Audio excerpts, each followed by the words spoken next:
Hello there, dear listener. Welcome to this calm, cozy space where we delve into fascinating tales from history, perfect for unwinding at the end of a long day or drifting off to sleep. Before we begin our story, I'd love to know where in the world you're tuning in from and what time of day it is for you right now. Feel free to leave a comment and share. And if you enjoy these relaxing forays into the past, consider subscribing for more soothing, historical storytelling.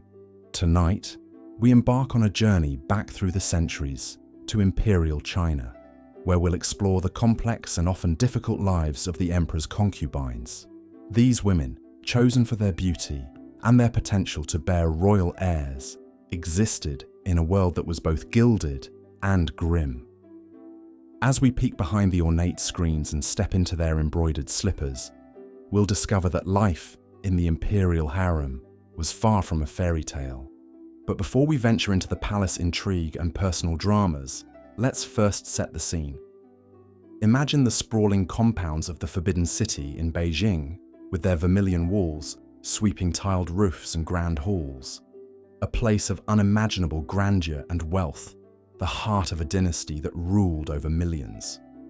Zoom in closer and you'll find secluded courtyards and intimate chambers where thousands of women spent their lives in service to one man, the Son of Heaven, the Emperor himself.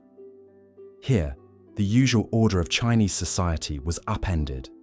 Within the high red walls, the Emperor's mother, Empress and consorts, wielded power and influence unthinkable for women in the outside world.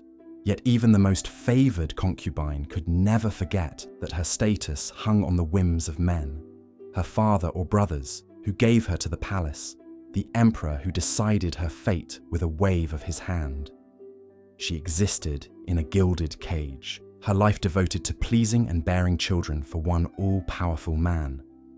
The story of how the institution of concubinage rose to such importance begins back in the mists of China's history. For dynasties, emperors took multiple consorts as a way to ensure a plentiful supply of male heirs to continue their lines. But concubines weren't just baby-making machines. They were also political pawns, signs of status and vessels for their families' hopes of advancement. From the mighty Tang to the final Qing dynasty, having a daughter selected as an imperial bedfellow was the highest ambition for many a Chinese family. Of course, the reality of concubine life rarely matched the fantasy. Behind the silks and jewels lay a world of cutthroat competition, precarious power, and dashed dreams. Many of these women, often just girls when they entered the palace, found that their great fortune came at a steep price. A life without freedom, security, or true companionship. As we'll see, an imperial concubine's only real path to influence was to win the emperor's favour and bear his son. But in the treacherous waters of harem politics, today's favourite could swiftly become tomorrow's cast-off. So come, let us pull back the embroidered curtain and tiptoe down the hushed palace corridors. There are secrets to uncover and stories to tell. Stories of vicious rivalries and doomed romance, of devastating loss and fleeting triumphs, of women who schemed and struggled to survive in a world they didn't choose. As we explore what it was really like to be one of the emperor's women, I invite you to sink deeper into relaxation, letting my voice and these tales from long ago carry you closer to tranquil slumber. Our first chapter begins with a young woman from a humble background who finds herself plucked from everything familiar and thrust into a whole new world. Imagine for a moment you are a teenage girl from a small village, accustomed to running in the fields with your siblings and learning embroidery at your mother's knee.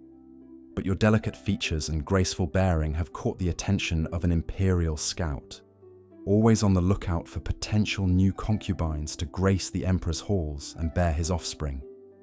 One day, without warning, you are taken from your home and family to begin the long journey to the Forbidden City.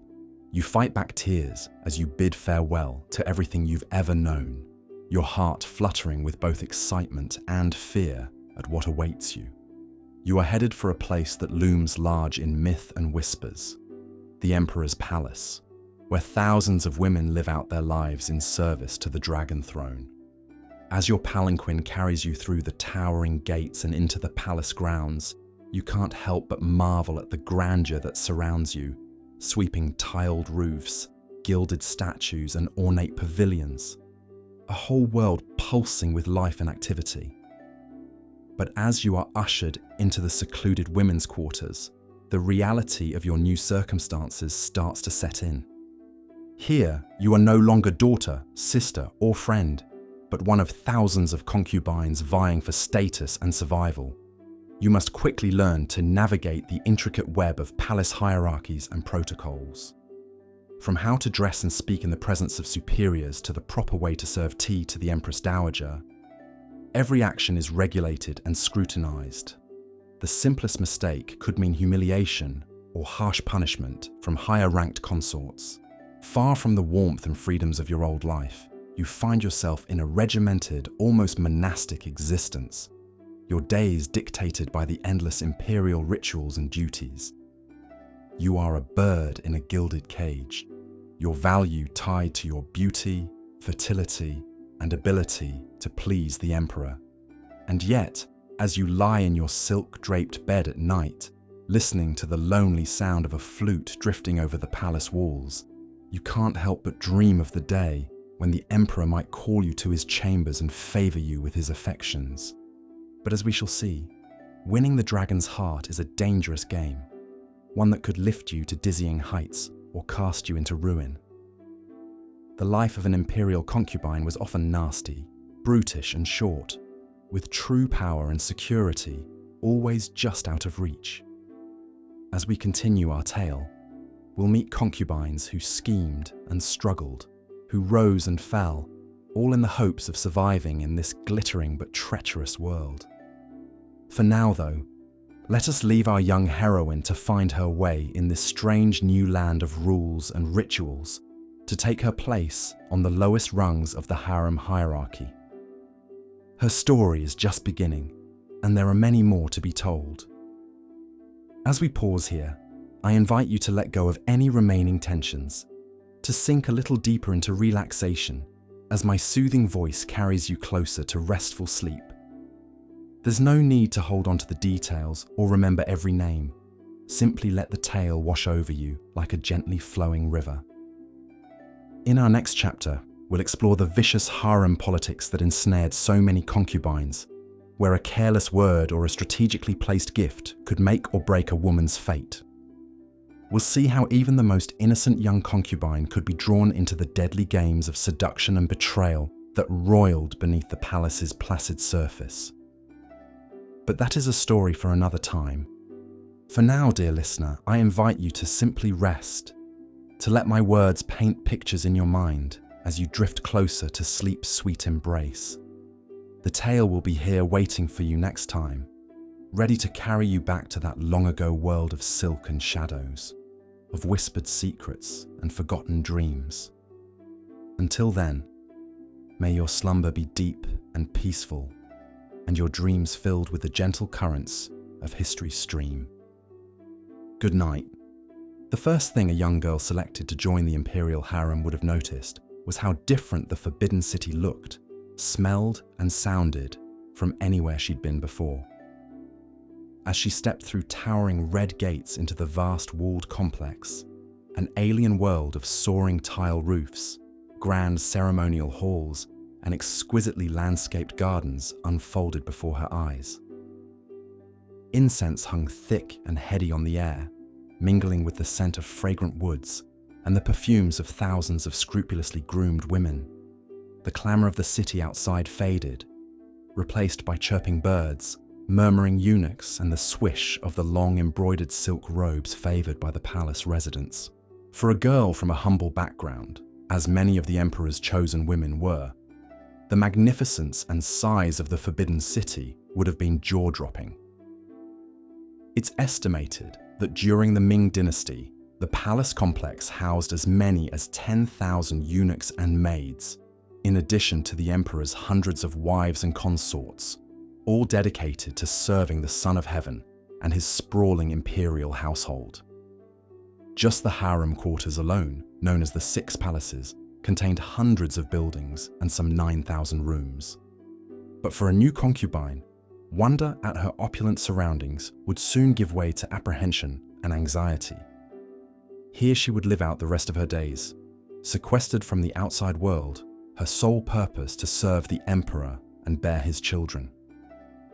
From the day she set foot in the Forbidden City, her old life and identity would be left behind, subsumed into the highly regimented, minutely hierarchical society of the imperial harem. The first order of business for a teenage concubine to be was learning the countless rules and protocols that governed every aspect of palace life. Each rank of consort had its own strictly prescribed conduct, privileges, and living arrangements. A dizzying array of minute regulations dictated everything from how to walk, speak, and bow in the presence of a superior, to permissible colors of clothing and styles of jewelry and headpieces. Even for a low-ranking concubine, mastering this meticulous palace etiquette was essential, as a single slip-up could mean a severe beating or even expulsion from the harem. Eunuchs and older palace women would drill the girl daily in the proper forms of address, comportment, and ritual until she could navigate the myriad codes of harem society.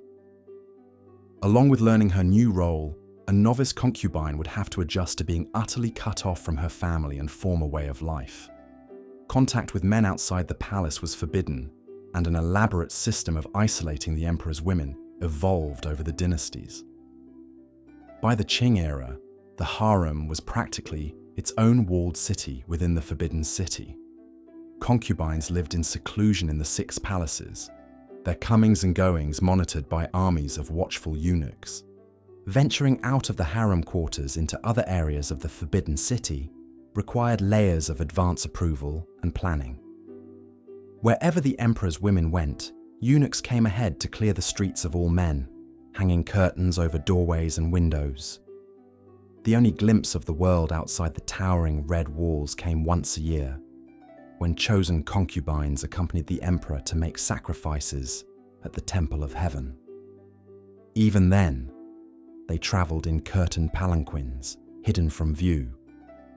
So a concubine had to reconcile herself to living in a gilded cage for the rest of her life, her chances of ever leaving remote. Few emperors allowed their consorts to retire from the palace, even in old age. An emperor's women were considered his possessions, not free to leave his service. In the words of one Qing emperor, they belonged to the palace and should die in the palace. For a vivid illustration of how difficult this severing of family ties could be for a young woman, consider the story of Imperial concubine Li, who entered the Forbidden City at the age of 13 in the early 1800s. Chosen for her beauty, Li was the daughter of a Han Chinese general, but her family's military status didn't exempt her from the loneliness and fear experienced by new palace women from all backgrounds. In the 1827 memoir Yehonala's Captivity, Li recalled her traumatic early days as a junior concubine. She referred to the Forbidden City as a large prison and wrote of her despair at losing all contact with her parents and siblings. Li's brother, a powerful general, petitioned the emperor to allow his sister a brief visit home to see her dying father, but the request was denied. "I felt as if I was living a nightmare." Li wrote of realizing she might never see her family again. As much as a concubine might miss the comforts and freedoms of her former life, she had no choice but to dedicate herself to her new role. First and foremost, serving the emperor. While emperors had their pick of hundreds of beautiful women, most of his chosen concubines would never so much as speak to him or be summoned to his bed. But from her first day in the palace, a concubine had to be ready to wait on and submit to the emperor at any time. Eunuchs and maidservants would help the women dress to be pleasing to the emperor in case he called them to attend on him. They wore elaborate makeup and were doused in his favourite scents. At night, the concubines slept in bedding printed with names so the emperor could easily choose one of them to spend the night with him. For the small minority of concubines who drew the emperor's favour, pleasing him became a consuming pursuit, the key to survival and advancement in the cutthroat world of harem politics. An emperor's sexual and emotional preferences could become an obsessive focus. His preferred wine, music, poetry, even pillow arrangement were carefully studied. With success so dependent on fickle male desire, a coveted position was never secure. While low-ranking concubines scraped by on meagre allowances and wore rough cotton and linen, the most favoured consorts dripped in pearls and jade and enjoyed lives of great material privilege. If a concubine was lucky enough to bear the emperor a son, she could be elevated to the status of consort or even empress and wield significant influence at court. So the stakes were high in the contest for imperial favour and the benefits it brought.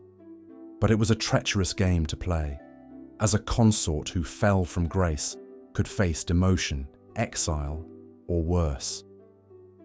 The potential rewards tempted some ambitious concubines to resort to vicious schemes against their rivals, from character assassinations to actual murder by poison. Few concubines in history deployed seduction and manipulation with as much ruthless skill as consort Qi, who entered the Ming Emperor Jia Jing's harem as a junior concubine sometime in the 1530s. A woman of humble birth but exceptional beauty and cunning, Qi quickly became Jia Jing's favourite. Not content with her exalted status, she set out to destroy the woman who outranked her, Empress Chen, Jia Jing's first wife. The plotting concubine bribed a eunuch to accuse Empress Chen of using witchcraft to curse the emperor, a treasonous offence. At consort Qi's urging, Jia Jing ordered his wife arrested and the use of torture to extract a confession from her. The empress was demoted to a commoner and imprisoned, but even in disgrace she remained a threat to Qi's ambitions. In a shocking power grab, Qi allegedly had the deposed empress strangled to death with a silken cord. With her rival eliminated, Qi persuaded Jia Jing to make her the new empress, despite a long-standing taboo against emperors marrying a consort. For the rest of Jia Jing's reign, Empress Qi was the real power behind the throne, sparking resentment at court with her self-serving schemes and lavish spending on palaces and jewels. Qi's ruthless triumph was an extreme case, but one that showcased how far a concubine might go in the no-holds-barred struggle for status and survival that was a defining feature of harem life. In the Darwinian world of the imperial palace, a woman had to compete for every scrap of influence and security for herself and her children, and no matter how high she climbed, her position was never truly safe.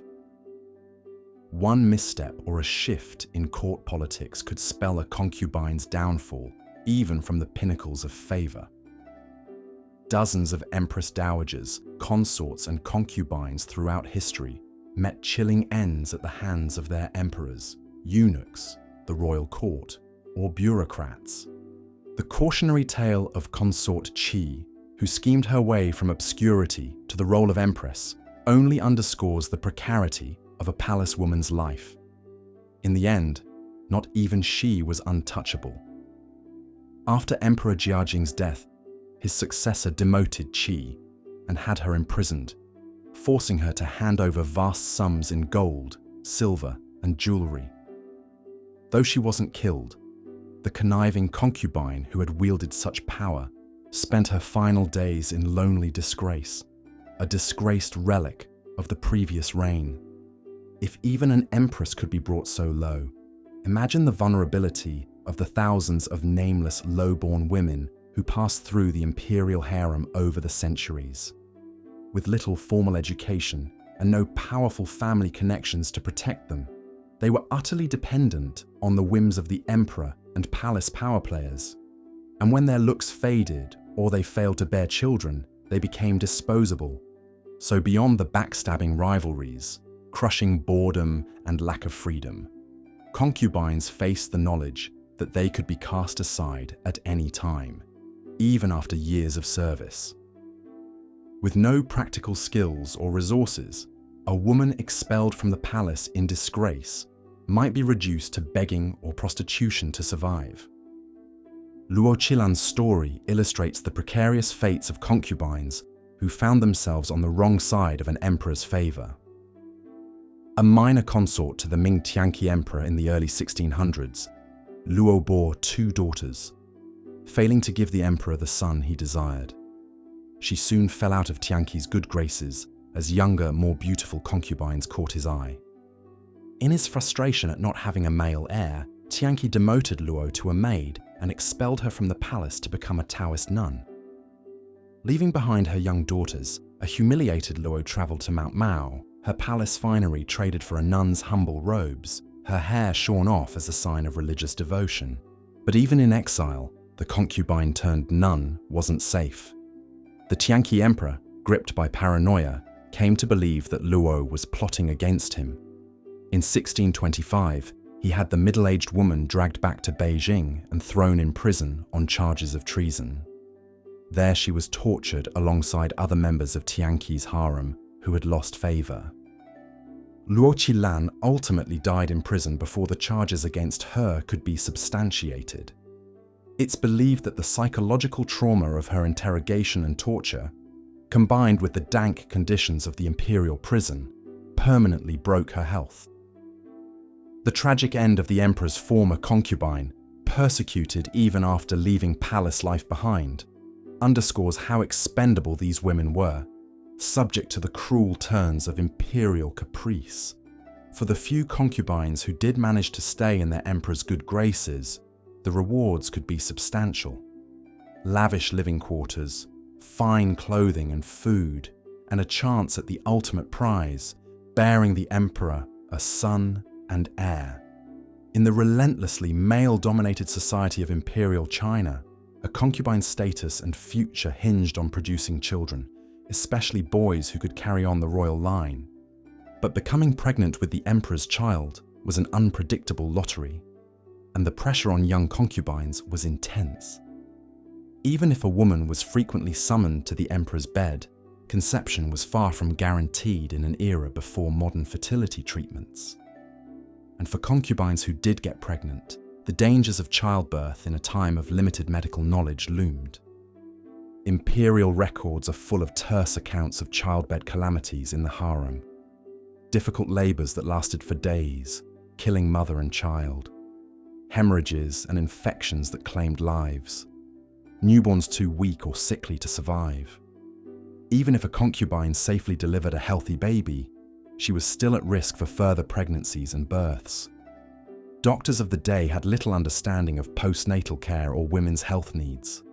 These reproductive perils are poignantly embodied in the short life of Consort Duan, a low-ranking concubine chosen for the harem of the Ming Yongle emperor in the early 1400s. A girl of humble origins from rural Zhejiang province, Duan was barely 15 when she entered the Forbidden City. It's unknown whether she was literate or educated, as many minor consorts weren't.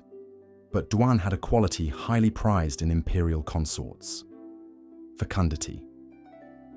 Within a year of her arrival in the palace, the young concubine found herself pregnant with Yongle's child. It was a chance for her to rise in the harem hierarchy, but Duan's body couldn't withstand the rigors of childbearing. 6 months into her term, she went into premature labor and delivered a tiny infant girl who died within hours. The traumatic birth experience left Duan with severe complications, including an infection that would have been easily treatable today, but was potentially deadly in the 15th century. As she lay feverish and bleeding in the weeks after the birth, the emperor's doctors were at a loss for how to help her. Herbal poultices, acupuncture and prayers to Buddha failed to stop Duan's decline. Just shy of her 17th birthday, the unfortunate concubine succumbed to sepsis, another casualty of the harem's demand for heirs. Duan's story was sadly typical of the era, a time when imperial concubines had an average life expectancy of just 25 years. A woman who survived multiple pregnancies and births was considered fortunate. Sons, of course, were the goal, but in a time before ultrasounds, the sex of a baby remained a mystery until delivery. Concubines could do little more than hope and pray for boys. For rare consorts like Xiao Zhuang, a 17th century concubine of the Qing Tianqi emperor, the dangerous lottery of imperial childbearing paid off spectacularly. The daughter of a general, Xiao Zhuang came to Tianqi's attention for her beauty and lively personality. But it was her proven fertility that earned her a coveted place in his bed. Within a year of entering the harem, Xiao Zhuang bore Tianqi a daughter who died in infancy. Undeterred, she quickly conceived again and in 1592 delivered a healthy son. In jubilant celebration of finally getting a male heir, Tianqi promoted Xiao Zhuang to the status of consort, granting her a generous living allowance and household staff. When Tianqi died unexpectedly just a year later, Xiao Zhuang's 2-year-old son was named the new Chongzhen Emperor. And as mother of the boy king, Xiao Zhuang found herself in the powerful role of Empress, Dowager, and Regent. At the age of 21, she was the most important woman in China, all because she had produced a single male child who happened to be born at the right time. Of course, for every fairy tale rise like Xiao Zhuang's, there were thousands of nameless concubines whose failure to birth sons consigned them to the lowest, most vulnerable rungs of the harem hierarchy. With little hope of ever gaining the emperor's favor or protection, they were often subjected to cruel abuses and humiliations at the hands of higher-ranking consorts and palace staff. So even motherhood, the one avenue for a concubine to improve her lot, came with its own set of risks and heartbreaks. To gain status and security, a woman first had to survive the dangers of repeated childbirth and produce the right kind of child, a healthy son.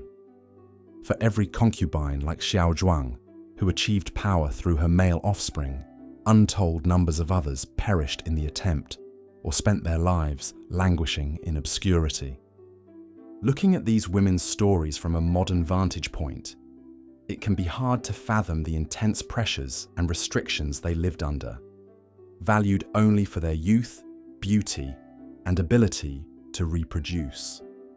But even as we recoil at the idea of a woman's destiny being so dependent on serving and pleasing men, there are glimmers of defiance, ingenuity, and self-determination in some palace women's lives.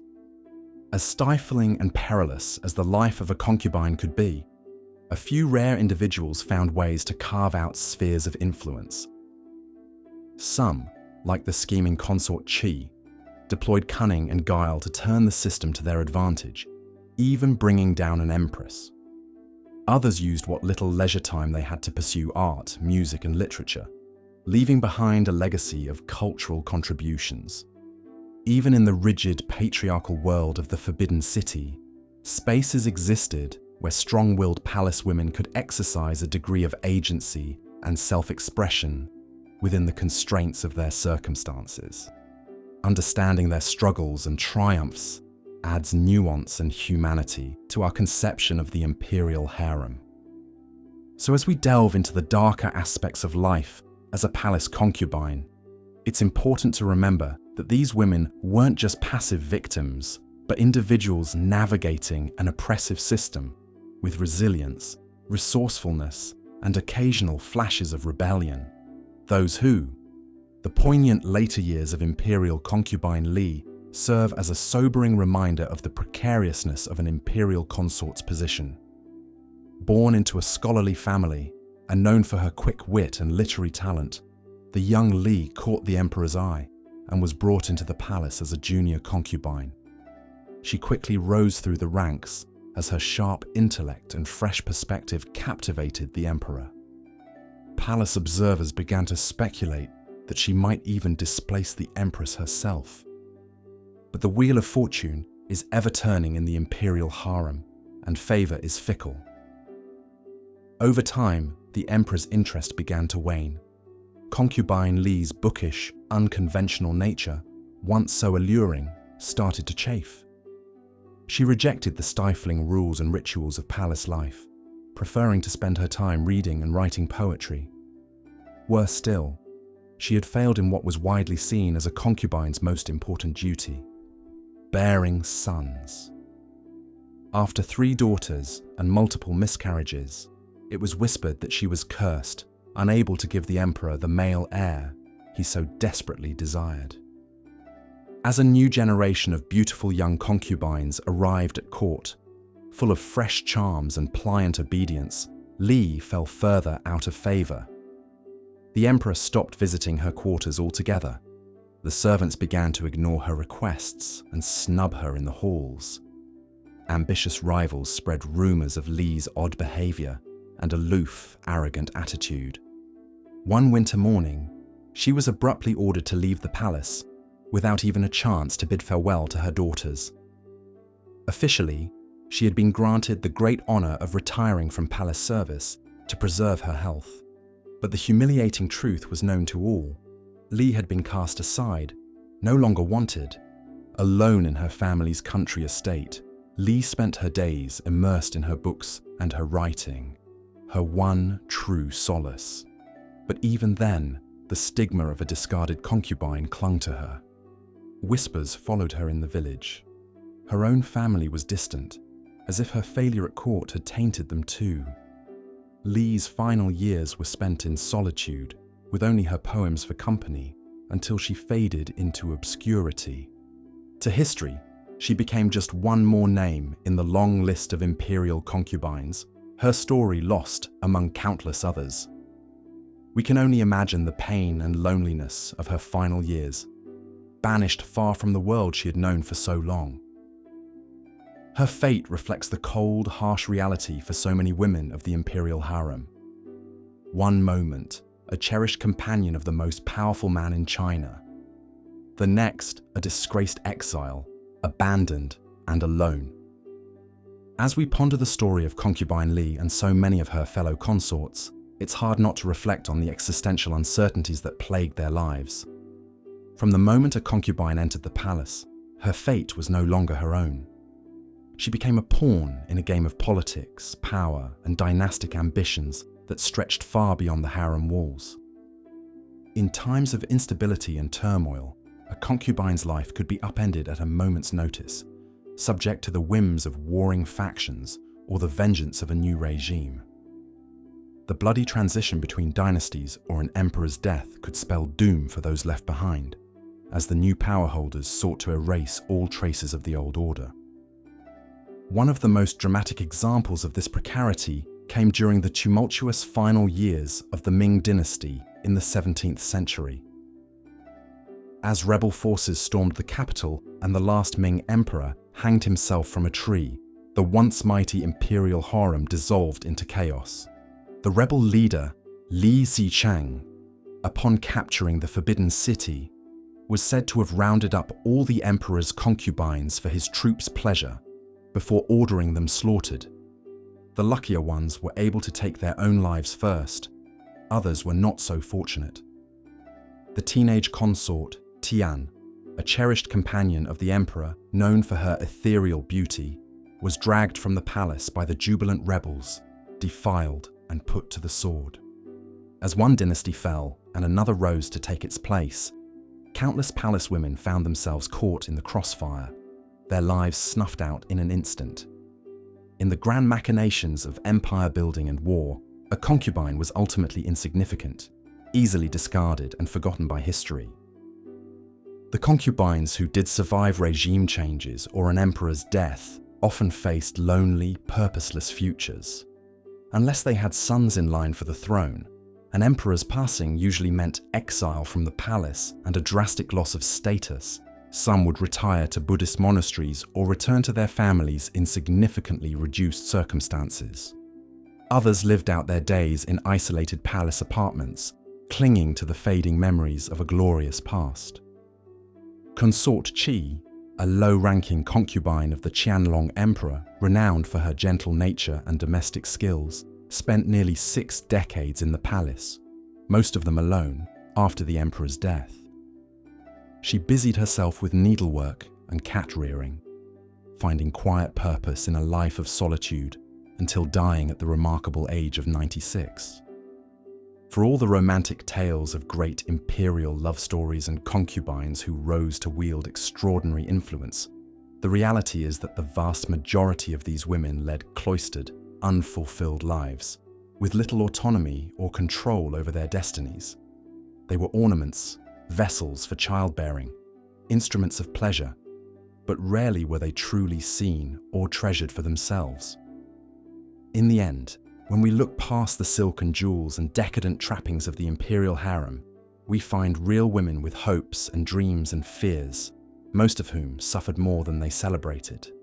The palace walls confined them as much as sheltering them, cutting them off from the simple joys of freedom, family, and true human connection. One can only imagine the profound loneliness and quiet despair that so often lurked beneath the elaborate makeup and dazzling finery. As we conclude our journey through the inner world of the imperial concubines, let us remember the individual human stories behind the grand tales of history.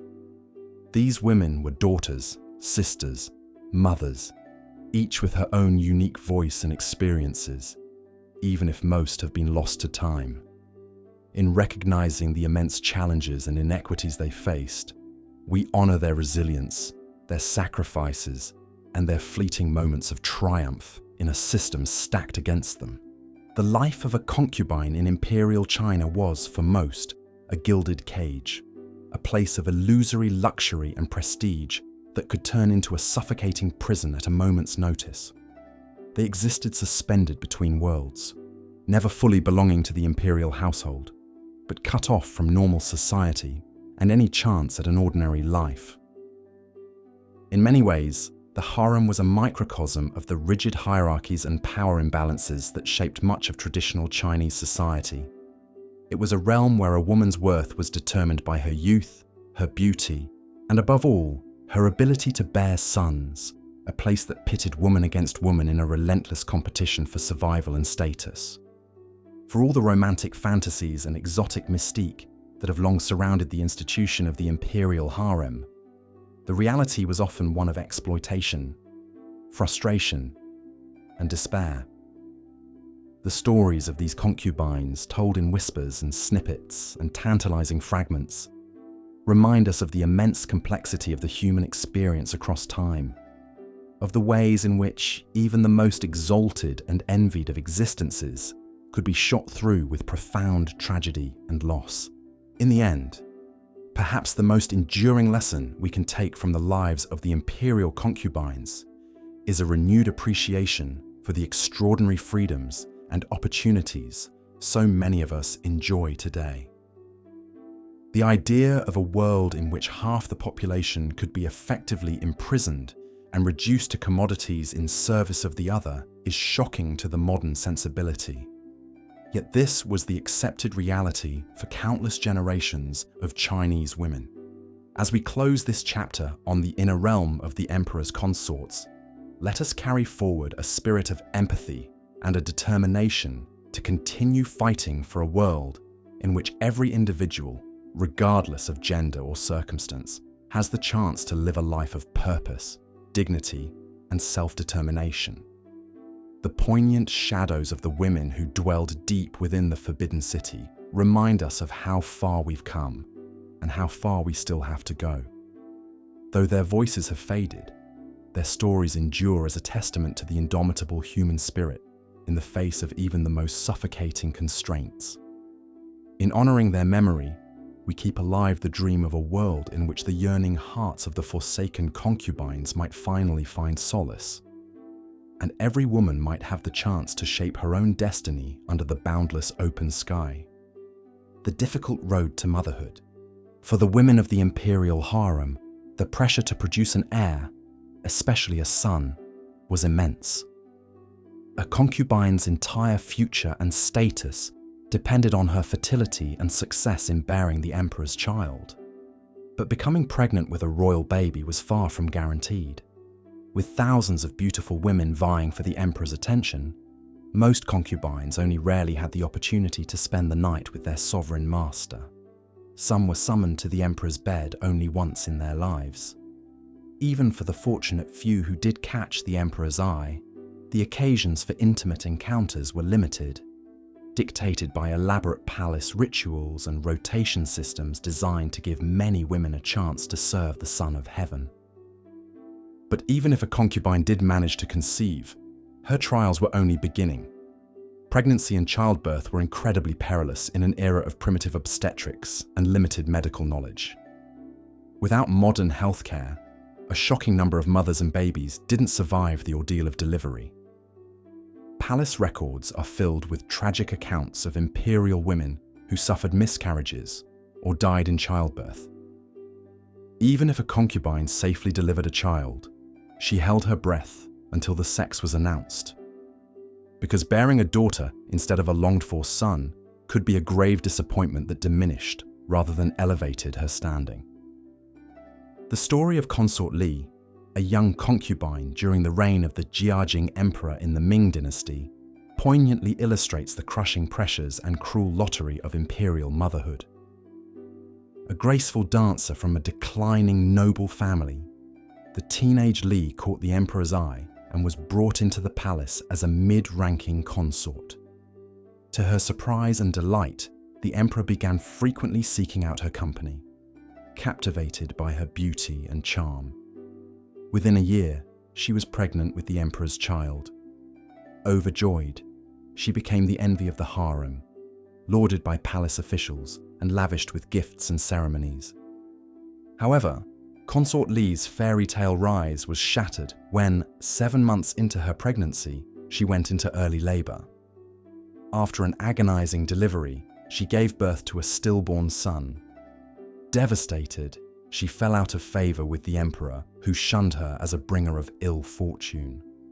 A few months later, ignoring medical advice to let her body heal, the desperate consort rushed to get pregnant again, terrified of being cast aside. Her rashness backfired tragically when she miscarried an unviable pregnancy, leaving her bedridden for months with a terrible infection. Abandoned by the emperor and shunned by the other concubines, Consort Li became a social pariah in the palace, treated as an outcast and failure. It wasn't until 3 long years later, after a regime of herbal fertility treatments from the palace physicians, that Consort Li was finally able to conceive again and carry a baby to term. But by a cruel twist of fate this time, she delivered a healthy baby girl.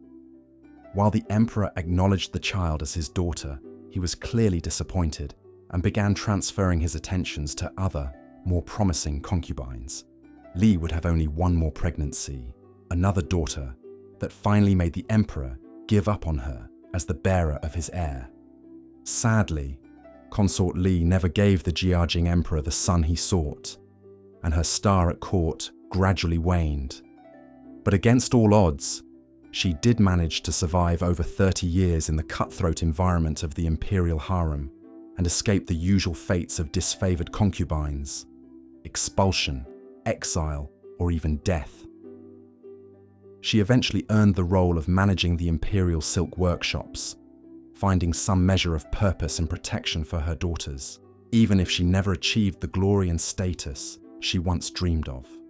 The quiet dignity and resilience with which Consort Li endured her many disappointments and losses was perhaps the greatest legacy this remarkable woman passed down to her daughters and to history: the precarious position of imperial favor. Even for the select few concubines who successfully bore the emperor's children and basked in the glow of his affections, their lofty position was always a fragile, slippery perch. In a system where imperial favor was the sole currency of status, even the slightest frown from the Son of Heaven could spell a concubine's downfall. The same intimate access to the emperor that was a concubine's greatest source of power was also her greatest vulnerability. Emperors were mercurial, easily distracted by the next new beauty, and could be turned against a once-beloved mistress by the slightest rumor of scandal or a well-planted slander by a rival. The story of imperial noble consort Chunhui, a concubine of the Qianlong Emperor of the Qing dynasty, is a sobering example of the fleeting, fickle nature of imperial favor. Born into a noble Manchu family, the young Chun Hui was selected as a potential bride for the emperor at the age of 13. Fortunately for her, the emperor was immediately taken with her refined beauty and intelligence. After entering the palace, her quick wit, musical talent and gift for composing amused and impressed the emperor, who spent hours conversing with her. She rose swiftly through the ranks until she was named Imperial Noble Consort, the second highest position in the harem, subordinate only to the empress herself. Her family was elevated with her father and brothers receiving high court appointments. For over a decade, Consort Chun Hui was the undisputed favorite of the emperor, who called her his heart's companion. She bore him 3 daughters and lived a life of prestige, luxury, and influence that was the envy of the palace. The emperor frequently took her on imperial hunts and tours, valuing her counsel and entrusting her to draft edicts and correspondence on his behalf. Some court observers even whispered that the consort's power and favor now rivaled that of the empress. But Chun Hui's privileged position and the resentment it stirred would prove to be her undoing. As she approached her 30s, she found it increasingly difficult to maintain the youthful allure and docile temperament that the emperor preferred in his bedroom companions. Meanwhile, a new bevy of teenage concubines was entering the palace, eager to seduce the emperor and usurp Chun Hui's position. The aging consort's enemies saw their opening to strike. Rumors began swirling that Chun Hui had grown temperamental and shrewish, displeasing the emperor with her nagging and presumption.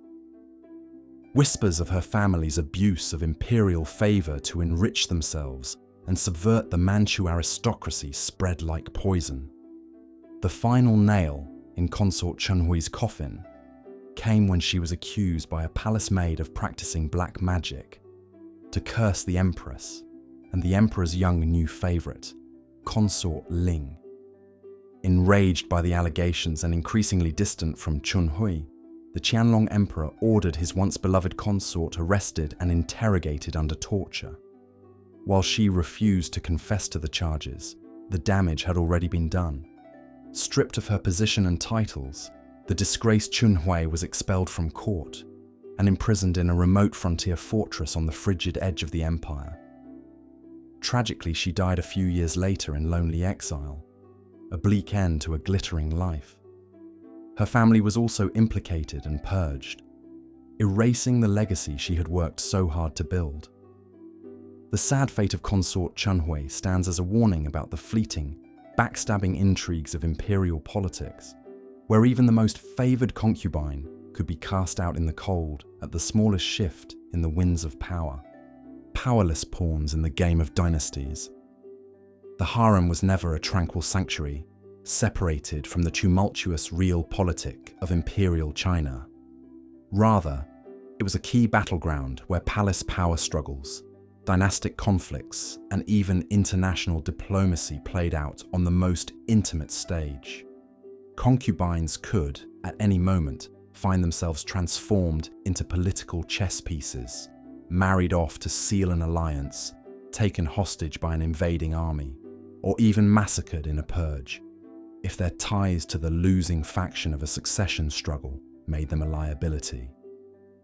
And the most dangerous, tenuous position of all was that of the concubines in service to the conquered dynasty when a new line of rulers seized the Dragon Throne. The turbulent transition from the Ming to the Qing dynasty in the 17th century and the tragic fate of the southern Ming imperial concubines left behind in the Forbidden City starkly illustrates the perils of being a powerless pawn trapped amidst the tides of history. When the Ming capital of Beijing fell to the invading Manchu armies, the last Ming emperor hanged himself on Coal Hill, overlooking the palace, ending his dynasty's 276-year reign. Amidst the chaos and bloodshed of the Manchu takeover, most of the Ming imperial family either fled or were captured and executed. But in the harem apartments of the Forbidden City, the several hundred concubines of the vanquished Ming emperor found themselves abandoned and sealed in with no means of escape. At first, the Manchu general in charge of securing the palace assured the terrified women that they would not be harmed. Many of the higher-ranking consorts and the Ming Empress Dowager initially refused to even unlock the doors to their apartments, let alone come out and surrender to the foreign invaders. But after a tense standoff, the Manchus began to forcibly break into the harem quarters. What happened over the following days would live on in infamy in the palace records and popular legends as one of the darkest chapters in the history of the Forbidden City. The conquering Manchu forces, fueled by adrenaline and flush with victory, saw the former Ming Imperial concubines as the spoils of war. The youngest and most attractive women were taken as war prizes. Some hauled away to be gifted to the Khan as tribute, others handed out to the Manchu officers as rewards for their service. Those that resisted risked mutilation or even death. The older and less desirable consorts were simply left to fend for themselves or driven out to starve in the streets as beggars. A fortunate few found protection by quickly marrying into the invading army. But for many, suicide by hanging or drowning was seen as the only escape from dishonor and an uncertain future at the mercy of their conquerors. The new Qing emperor tried to restore a semblance of dignity to the palace by incorporating some of the remaining Ming consorts into his own harem in subordinate roles and ranks, where they could keep an eye on them. But even those spared the worst fates would never truly be trusted. For the rest of their lives, the surviving Ming concubines lived under a cloud of suspicion and resentment, always at risk of being implicated in the constant Ming loyalist rebellions and plots against Qing rule. The anguish, abuse, and fear they endured would haunt the harem for generations, a bloody reminder of the steep price of dynastic change paid by even the most cloistered women of the palace. Lonely, unfulfilled lives. For all the scheming and jockeying for status that defined harem life, the reality was that the vast majority of imperial concubines spent their lives waiting for a brief moment of affection or recognition that would never come. The mathematically impossible odds that a concubine, even a high-ranking one, would capture the emperor's sustained attention meant that most passed their days in an excruciatingly limited world, cut off from the normal joys and sorrows of life. With so many women and so few opportunities to leave a mark, thousands of talented, vivacious, and remarkable concubines lived and died in total obscurity within the red walls, leaving no trace of their names or stories in the records of history. This quiet tragedy is perhaps best exemplified by the life of Concubine Qi, a minor consort during the reign of the Tongzhi Emperor in the late Qing dynasty. The daughter of a famed scholar, she was a precociously intelligent and accomplished poet who was selected for the harem at age 15 for her literary talent. Her erudition and ethereal beauty reportedly enchanted the teenage emperor when she was presented to him, inspiring him to write several poems celebrating her as his exquisite orchid and jade treasure. Qi and her family rejoiced at this promising start, certain that she was destined for great things. But the young emperor proved to be more infatuated with the idea of Qi as his muse than with the flesh and blood woman. After a few months of chaste romance conducted mainly through the exchange of florid poems, his attentions shifted to the more accommodating beauties who shared his bed. Qi was given a comfortable but lowly rank, her quarters furbished tastefully but without extravagance, with little realistic hope of ever seeing the emperor in person again. She found herself marooned in a strange limbo, cut off from her family, but denied any official status or duties in the rigid imperial household. At first, Qi passed the time by penning wistful poems about her cloistered longing and the changing of the seasons in the imperial gardens that were her entire world. She made a few friends among the other minor consorts who shared her love of literature and comforted herself with the dream that she might still one day be summoned to perform for the emperor and win his favor. But as the years crept by and the emperor remained distant, Concubine Chi's hopes gradually dimmed. She came to realize that her lonely life in the palace was not a temporary way station, but a permanent destination. As Chi grew older, she sought solace in the small pleasures and duties available to a woman of her rank, caring for her songbirds, practicing her calligraphy, and mentoring the occasional young consort who arrived at court as naive and optimistic as she had once been. She watched from the sidelines as the emperor took a succession of higher-ranked wives who gave him a daughter but no son before his untimely death from smallpox at the age of 18. In the aftermath, Chi found herself stranded in the palace as forgotten backwater, an aging relic of a previous reign that few in the new court even remembered. In the end, Concubine Chi would spend 48 years living in the Forbidden City, nearly her entire life, but would only ever see the emperor that one time at her presentation. She died peacefully in her bed at the age of 63, having outlived the Tongji emperor by almost half a century. In accordance with custom, she was buried in a small side pavilion of the Imperial tombs, her coffin and tablet bearing only her title and rank, with no mention of her name or accomplishments. The small collection of exquisite but melancholy poems she left behind were preserved by her family, but were later lost amidst the tumult of the 20th century.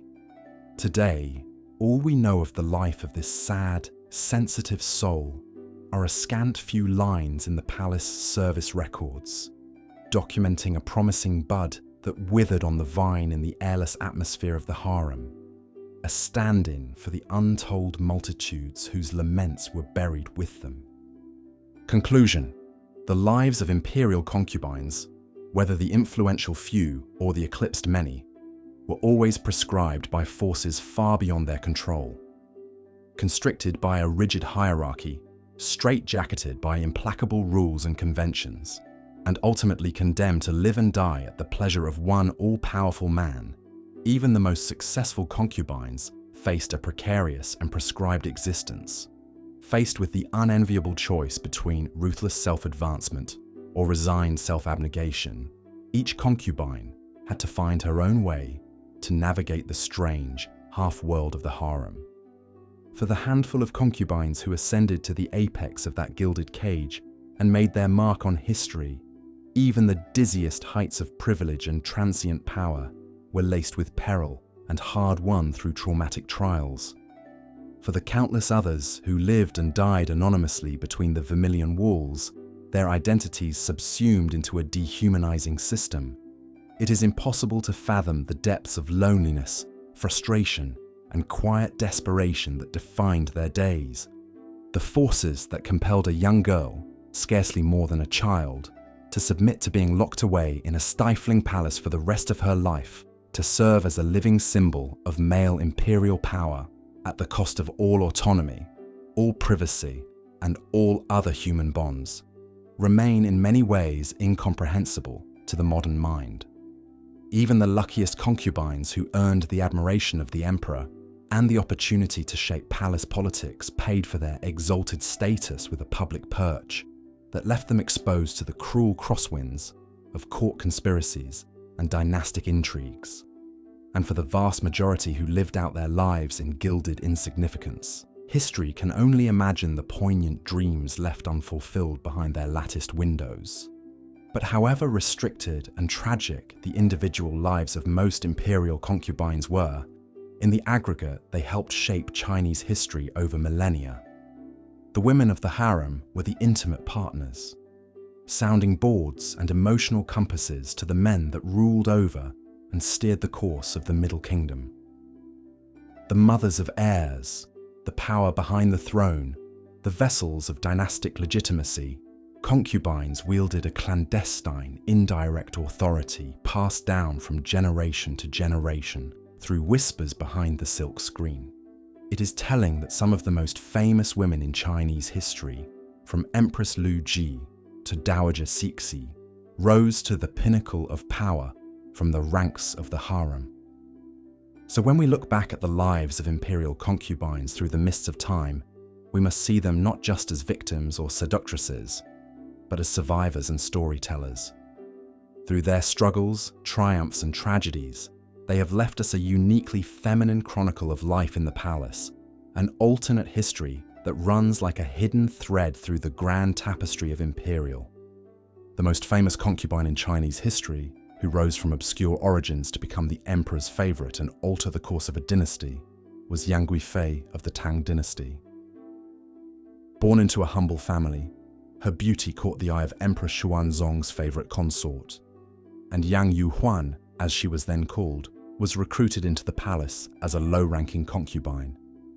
There, her stunning looks, musical talent, and quick wit soon won her the attention and affection of the emperor himself. Yang Guifei's rise was meteoric.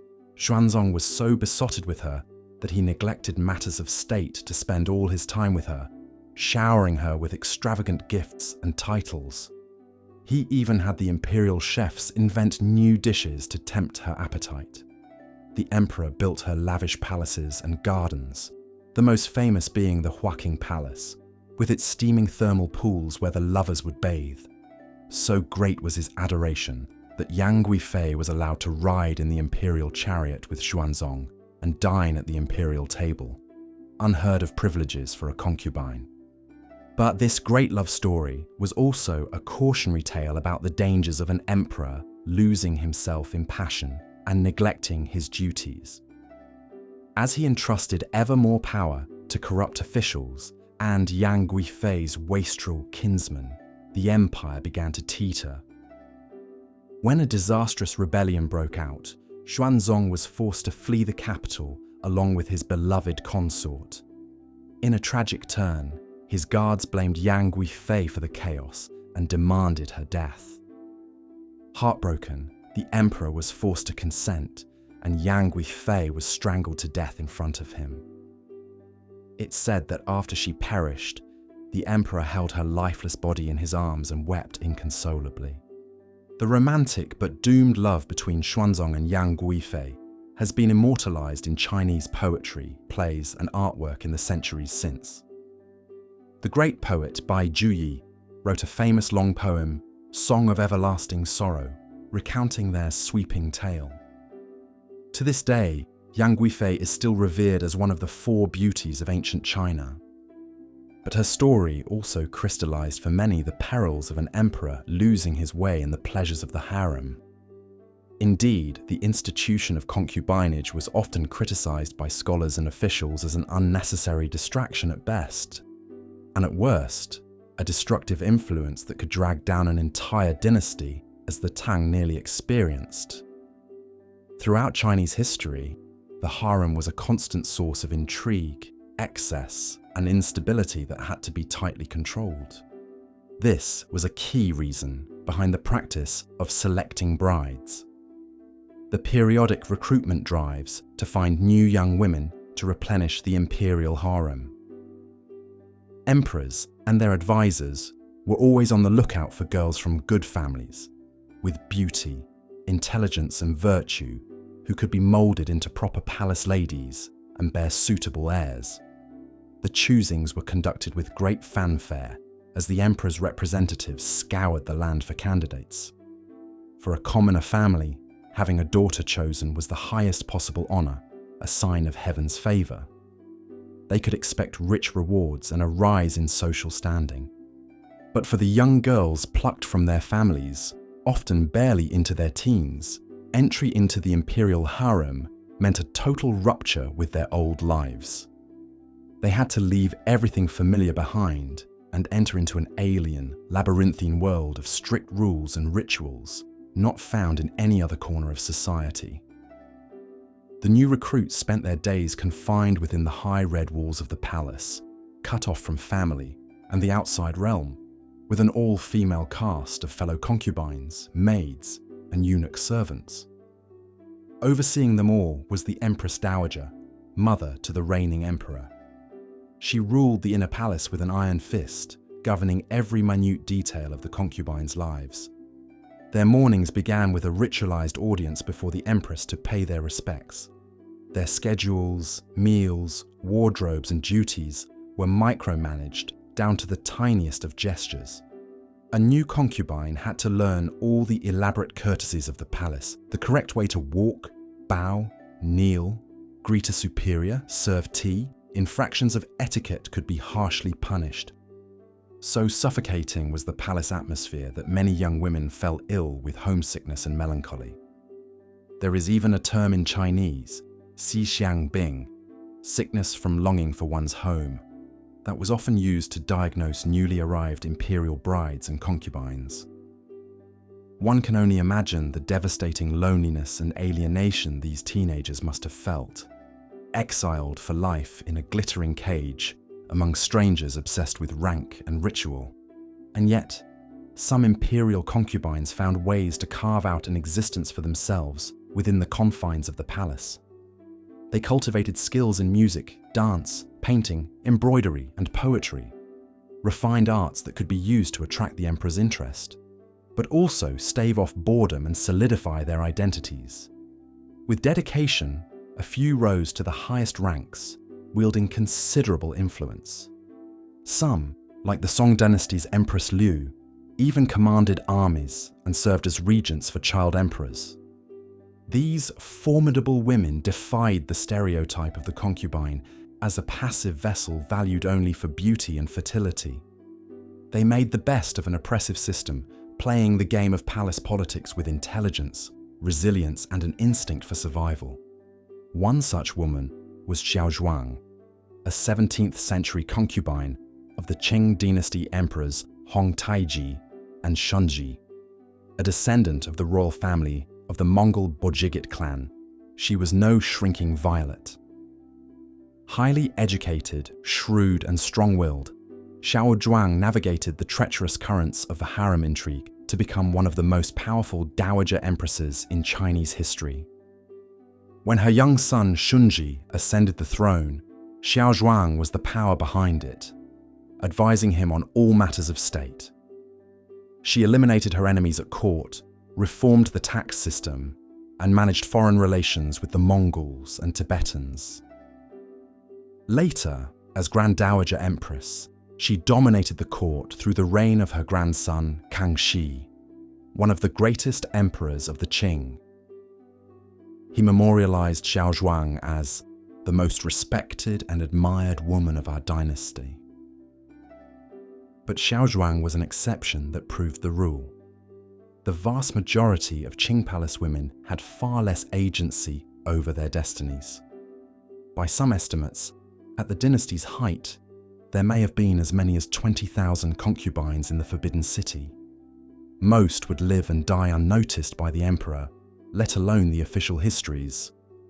A vanishingly small percentage would ever experience real affection from the Son of Heaven, bear his child, or hold any sway. What did their lives consist of? Tedium, mostly. Waiting endlessly for a summons from the emperor that might never come. Trying to fill the empty hours within the confines of the women's quarters with needlework, letter writing, music, gossip. Scheming to win the emperor's favor or undermine a rival. Praying to bear a son who could change their fortunes. Over time, this toxic combination of monotony, confinement, and vicious internal competition warped even the most virtuous of women. In such a pressure cooker environment, cruelty and pettiness festered. The novelist Pu Songling, in his classic Strange Tales from a Chinese Studio, tells of a new concubine who found a white hair and gleefully showed it to the emperor to tattle on an older consort. Enraged, the emperor ordered the older woman to stay kneeling outdoors in the snow as punishment. Stories abound of concubines using black magic, poisons, or assassins to eliminate their rivals. Some acted out of ruthless ambition, others out of sheer desperation. Even empresses, who in theory had their positions secured, lived in constant fear of being displaced in the emperor's affections by a fresh young beauty. Imagine the pressure of believing your survival depended on keeping an all-powerful man happy, with hundreds of other women waiting to take your place. It's little wonder the imperial harem became a hothouse of neuroses. One of the saddest fates was that of the concubines who found themselves trapped in the purgatory of the so-called Cold Palace. When an emperor died, his childless concubines were often forced to move to a separate section of the Forbidden City to essentially live out the rest of their days in cloistered widowhood, denied any opportunity to remarry or bear children. There they would languish in neglected corners of the palace, forgotten to history, with only the hollow comforts of religion and needlework to sustain them. Occasionally, the curtain is pulled back on their obscure lives. In 2006, an archaeologist discovered a trove of 36 letters by a Ming Dynasty Cold Palace concubine named Dong. Written on silk and concealed for centuries in a palace storeroom, the letters overflow with tender reminiscences of life before entering the palace and bitter laments over the deprivations of her current existence. In one heartbreaking passage, Dong writes to her family, "Worthy younger brother, please send me a jar of pickles, as life in the palace is so miserable. There are many things I'd like to say, but there's no point in saying them aloud." The yearnings and regrets expressed by consort Dong still resonate across the centuries. For so many concubines, imperial service meant an irrevocable loss of family, of autonomy, of identity itself. The great mass of them would never attain the glory of Yang Guifei or the influence of Xiaozhuang. They were powerless pawns in the games of emperors and dynasties, sacrificed on the altar of a merciless system. One can't help but feel sorrow for their stunted, unlived lives. And yet, as we drift off to sleep, their restless ghosts seem to whisper to us still. In the faded grandeur of a crumbling palace, an old woman in silk robes dreams of the distant village of her childhood. A girl with bound feet and a furtive smile awaits her tryst with a handsome soldier in a moonlit garden. An empress's laughter echoes down a gilded corridor. Their stories, even the tragic ones, especially the tragic ones, keep their memory alive in all their flawed and striving humanity. Because for those to whom history denied a voice, a legacy, perhaps the only immortality, lies in the telling. The lonely last years of imperial noble consort Zhen are a poignant example of the precariousness of a concubine's position. Even one who had basked in the glow of an emperor's love was never immune from losing everything in an instant. Born into the Tatara clan, a family of Manchu nobility, the future consort caught the eye of the young Empress Xianfeng with her beauty and lively wit. Distinguishing herself from the other women of the harem, she rose swiftly through the ranks to become noble consort, receiving the name Yi Zhen, virtuous treasure. For years, she enjoyed a deep emotional bond with the emperor and great prestige in the palace. Paintings from the time show her with an enigmatic smile playing about her lips, her eyes glinting with the confidence of one who knows she is beloved and secure in her position. But in the turbulent final years of the Xianfeng era, that security proved all too illusory. With the emperor's health failing and court intrigue at a fever pitch, the now named consort Zhen found herself out of favor through no fault of her own. Factions maneuvered to isolate her from Xianfeng, manipulating his suspicions. Grieving and anxious, the emperor began to withdraw from his once cherished companion. Where once there had been easy intimacy between them, now there was only cold formality on his increasingly rare visits to her quarters. After Emperor Xianfeng's death, consort Zhen's position grew even more vulnerable in the vicious jockeying for power among the regents. Sidelined and powerless, she could only watch as her enemies seized control. In a final indignity, the regent Prince Gong dismissed her from the palace, ordering her to retire to a Buddhist nunnery. One can imagine the bleak despair of the consort's final years, banished alone to an ascetic life so far from the glittering world she had known. The silence of the nunnery must have echoed with the ghostly revenants of her past glories, the whispered intimacies with a doting emperor, the swish of priceless silks, the click of rosewood mahjong tiles on languorous afternoons in the palace pavilions. All those golden memories turn to ashes now. Gazing at the bare walls of her convent cell, did she wonder what might have been if the emperor had lived, or if she had borne him a son? Did she rage against the fickleness of fate that had raised her so high, only to dash her down again? Or did she find some final peace in the Buddha's teaching that all worldly things, even an emperor's favor, are fleeting and insubstantial? History does not record consort Zhen's inner thoughts in those twilight years. But her story is a testament to the hard truth that even reaching the pinnacle of a consort's ambitions was no guarantee of lasting status or security. In the imperial harem, a woman's position was only as solid as the whims of men, husbands, princes, regents, who saw her as a pawn in their power plays. The same tides of fortune and politics that could lift a concubine up could just as easily sweep her away again, leaving her with nothing but memories of vanished glory. As much as we may be dazzled by the romantic tales of great love affairs between emperors and their concubines, Yi Zhen's melancholy end reminds us that there were no fairy tale happily ever afters, even for the most favored. Whether she died embittered or resigned to her fate, this once lively and ambitious woman spent her final years in obscurity, far from the laughter and scheming of the harem, another discarded player in the brutal games of dynastic politics. The fates of women like imperial noble consort Yi Zhen offer a sobering counterpoint to the glamorized popular image of imperial concubines, so often reduced to stereotypes of the scheming seductress or the innocent ingenue. In truth, even the most successful among them faced a precarious, prescribed existence, their lives shadowed always by the knowledge that power and glory of any kind could be snatched away as abruptly as it had been granted. In the end, perhaps, it was not poison or heartbreak that posed the gravest danger to an imperial concubine, but the cruel awareness of her own vulnerability and expendability. To maintain any semblance of status and security required a constant, exhausting hypervigilance and maneuvering in the treacherous currents of harem intrigue. And even that was no true protection against the ever-looming possibility of abandonment, demotion, or exile when the political winds shifted.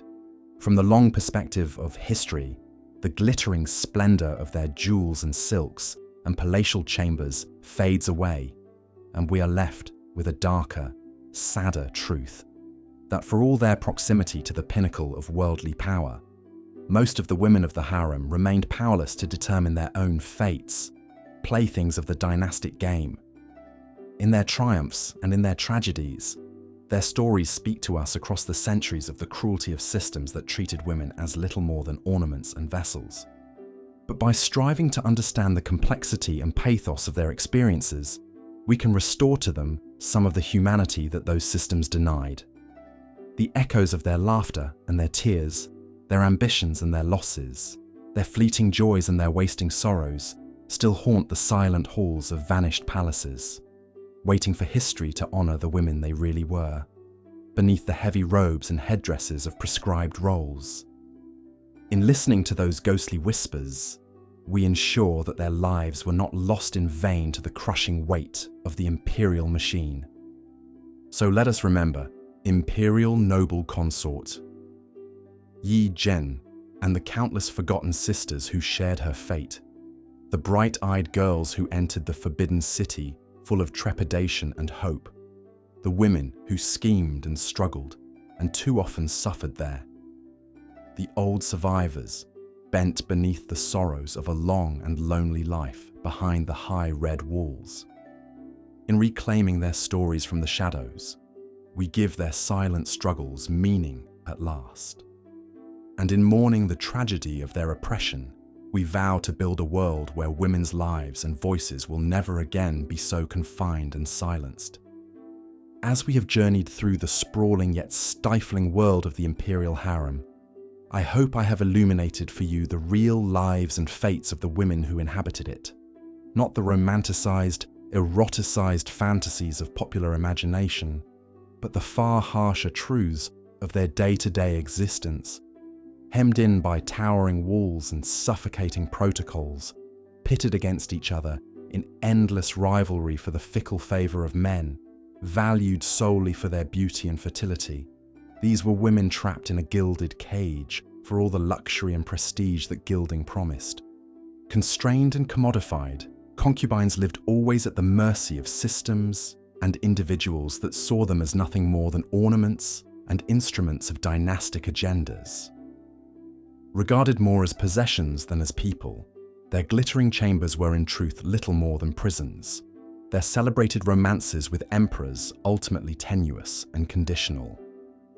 To be an imperial consort, even one who ascended to the peak of that perilous hierarchy, was to know always that your status and security depended entirely on the whims and fortunes of men locked in their own webs of ruthless power struggle. It was to be a pawn on a treacherous chessboard, a piece to be deployed and discarded in the endless games of ambition that roiled beneath the placid surface of palace life. The brave, resilient, striving women who navigated those turbulent waters deserve to be remembered in their full humanity, not merely as the passive objects of men's desires or the convenient villains of history. They laughed, schemed, wept, dreamed, despaired, and through it all endured the unendurable with a fortitude that should stir us still, even as we mourn the cruelties and constrictions that so circumscribed their lives. In the end, the true tragedy of an imperial consort was not the possibility of being cast aside by a fickle emperor or falling victim to a ruthless rival. It was the inescapable awareness that, no matter how high she might rise or how deep her bond with the Son of Heaven, she remained always a prisoner of the system that had ensnared her, an ornament and instrument in the hands of men whose own power was absolute and unquestionable. The consorts and concubines of the Forbidden City existed in a gilded cage, and no amount of sumptuous trappings could entirely conceal the cold reality of the bars. However much we may thrill to tales of palace romance and intrigue, we must remember always the brutal truths that underlay them, the institutional powerlessness and prescription that even the most exalted could never fully escape.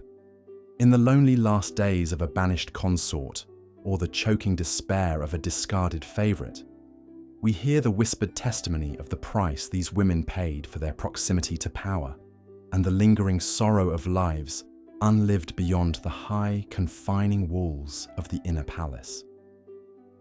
As we bid them farewell and draw the curtain on the harem's hushed, cloistered world, let us honour their memory by hearing at last the voices those walls were meant to muffle.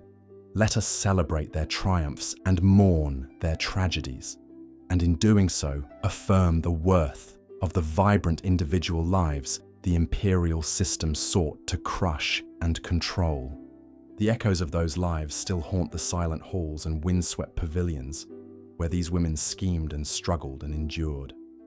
In the desolation of an empty throne room or a ruined consort's chamber, their ghosts seem to whisper still of the truth that history so often obscures, that within the rigid machine of dynastic power, there beat the yearning hearts of real women, with all the soaring passions and shattering frailties of their sex. If, in our imagination, we can people again those vanished palaces with their laughter and their tears, their fleeting joys and wasting sorrows, then the long centuries of their oppression will not have been in vain. And in the stillness of a moonlit night in the Forbidden City, as the wind sighs secrets through the ancient pines, perhaps we can sense them there beside us, the ghosts of the harem women, hopeful girls and weary survivors, faded beauties and tragic suicides, all the forgotten heroines of a drama whose grand themes of love and loss, ambition and oppression still resonate in our own age. Let us give them in death what they were so often denied in life, a true acknowledgement of their humanity and an honouring of the silent sacrifices we can only begin to fathom. In that act of remembrance and compassion, their long captivity ends at last. As the young concubine settled into her new life in the palace, she quickly learned that her humble origins put her at a disadvantage. Many of the other women came from noble families and had been training for this role their entire lives. They knew how to navigate the complex web of palace etiquette and politics, while she stumbled through the unfamiliar customs, rules, and expectations. The senior concubines and consorts, already secure in their positions, took every opportunity to put the newcomer in her place. They mocked her country accent, her clumsy attempts at court fashion, her ignorance of palace gossip and intrigues.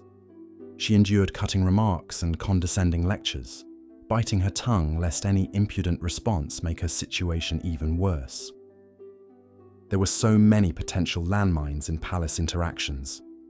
Using the wrong title, making eye contact when she shouldn't, failing to bow deeply enough to a higher-ranked mistress. Any small misstep could earn a harsh scolding or punishment from the offended party. She watched some of her fellow junior concubines ordered to kneel for hours or slapped across the face for minor transgressions. The threat of physical discipline loomed over them all. The young woman struggled to keep all the rules and hierarchies straight. There were 8 main ranks of concubines, each with their own status and privileges. Some, like the Imperial noble consorts, had almost as much prestige as the Empress herself, while lowly concubines like her barely registered as blips in the palace ecosystem. Survival meant learning her place in the pecking order and showing proper deference to all those above her. That included not just the Emperor's women, but a labyrinth of palace officials, dowager queens, and even senior maids and eunuchs who could easily make a concubine's life miserable if given any offense. Favor and promotions were earned through carefully staying in your lane. She had to remake herself into a refined lady of the court, shedding any trace of her commoner background. That meant endless lessons in everything from poetry and calligraphy to tea ceremonies and imperial court dances. Her country dialect was painstakingly corrected and her rural manners polished away. It was exhausting trying to bend herself to fit this lofty imperial mold. Some nights she lay awake in the dark, bones aching from kneeling, feet throbbing from all the bowing and balancing. So much of her old self, the laughing, carefree girl she used to be, had to be pruned away, replaced by this demure, obedient palace creature. There were whispers about what happened to concubines who failed to adapt. The ones who just couldn't seem to grasp the rules, stay in line, and transform themselves into sophisticated court ladies. Eventually, they would disappear from the palace, quietly expelled in disgrace, sent to live out their days in some far-flung province. The unluckiest ones, it was said, were condemned as failures and secretly executed. All it took was some repeated offense or impertinence to justify getting rid of a troublesome low-ranking concubine. These were just rumors, of course, palace gossip not to be taken too seriously. Still, they added to the climate of unease. Bit by bit, the bewildered country girl learned to bury her true self, to speak, act, and even think like a member of this rarefied world. It was a difficult, even traumatic adjustment. But what choice did she have? This was her life now, for better or worse. The palace was her home, her universe, her prison. She wasn't the first young concubine to be thrown into the deep end of court life, and she wouldn't be the last. Behind the palace walls, women were reborn or broken by the force of imperial molds. In the struggle to adapt and survive, many quietly suffocated their old identities. For some, killing off their past selves was the only way to endure the present. They hardened themselves, becoming ruthless players in the harem game, willing to betray and sabotage their sister wives if it meant getting ahead. Others numbed themselves into passive followers, empty vessels for palace rules and protocols. Then there were those who took the transformation to heart, finding a kind of belonging and purpose in perfecting the role of imperial mistress. They took pride in their exquisite mastery of court graces and their embodiment of harem ideals. metamorphosis complete. However they coped, that loss of self, that rupture with their pasts, took a profound toll. Even the most successful harem women, the ones who ascended to the pinnacles of palace status, paid a price. Buried traumas had ways of resurfacing, and the echoes of abandoned dreams and lost identities lingered as dull aches. Our young concubine swallowed those losses as the years flowed by. She learned and adapted, donning her persona as an imperial mistress like armor against the casual cruelties and corrosive atmosphere of palace life. In transforming herself, she found a way to survive. But some vital spark, some core sense of self, grew fainter with each passing season. It would be many years before she could admit, even to herself, how much that severing of her roots, that burial of her true self, truly cost her. How a part of her withered in captivity, even as she mastered the role of court lady. That internal void would ache and twinge for a lifetime. But those insights came later, after decades of harem life wore away her illusions. In those early days, all her energy went into the wrenching metamorphosis from country girl to palace concubine, into learning the Byzantine ways of her gilded cage and appeasing her imperial keepers. Small victories, like memorizing the proper court greetings or being praised for her tea-pouring skills, stood out like bright moments in the lusterless toil of transforming herself. They were fragile affirmations that maybe, with enough effort and sacrifice, she could craft an acceptable place for herself in this forbidding world. The scheming and betrayals that swirled through the palace harem could reach truly operatic proportions. Take the tale of Consort Qi, who ruthlessly plotted the downfall of her chief rival, Consort Feng. Consort Feng was a renowned beauty, known for her gentle nature and devotion to the arts. She quickly became a favorite of the Yongjang Emperor, spending many intimate evenings playing music for him in his private chambers. But this growing closeness did not go unnoticed by the other concubines, especially the prideful and ambitious Consort Qi. Qi had entered the palace at a young age and clawed her way up the hierarchy through a combination of wiles, seduction, and carefully cultivated connections with powerful eunuchs and dowager consorts. She bitterly resented playing second fiddle to the more modest and unassuming Consort Feng. So Consort Qi hatched a devious scheme to frame her rival for theft. She bribed a palace maid to plant one of the emperor's precious antique jade carvings in Feng's chambers. Then Qi tipped off the emperor about the supposed theft. When the incriminating jade piece was discovered in Consort Feng's room, the emperor flew into a terrible rage, refusing to believe Feng's protestations of innocence. He immediately had the hapless consort, Feng, dragged away in disgrace and imprisoned. Overnight, Feng went from the emperor's cherished companion to reviled criminal.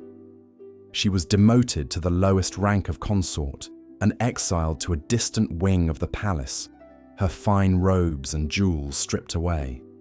Meanwhile, with her competitor out of the way, Consort Qi quickly maneuvered herself into the vacant place by the emperor's side. For a time, she basked in the glow of his favor and the resentful envy of the other concubines. But karmic retribution has a way of catching up to even the most artful palace schemers. A few years later, the same palace maid who had helped Consort Qi frame her rival had a change of heart. Racked by guilt, the maid confessed the whole sordid plot to the emperor.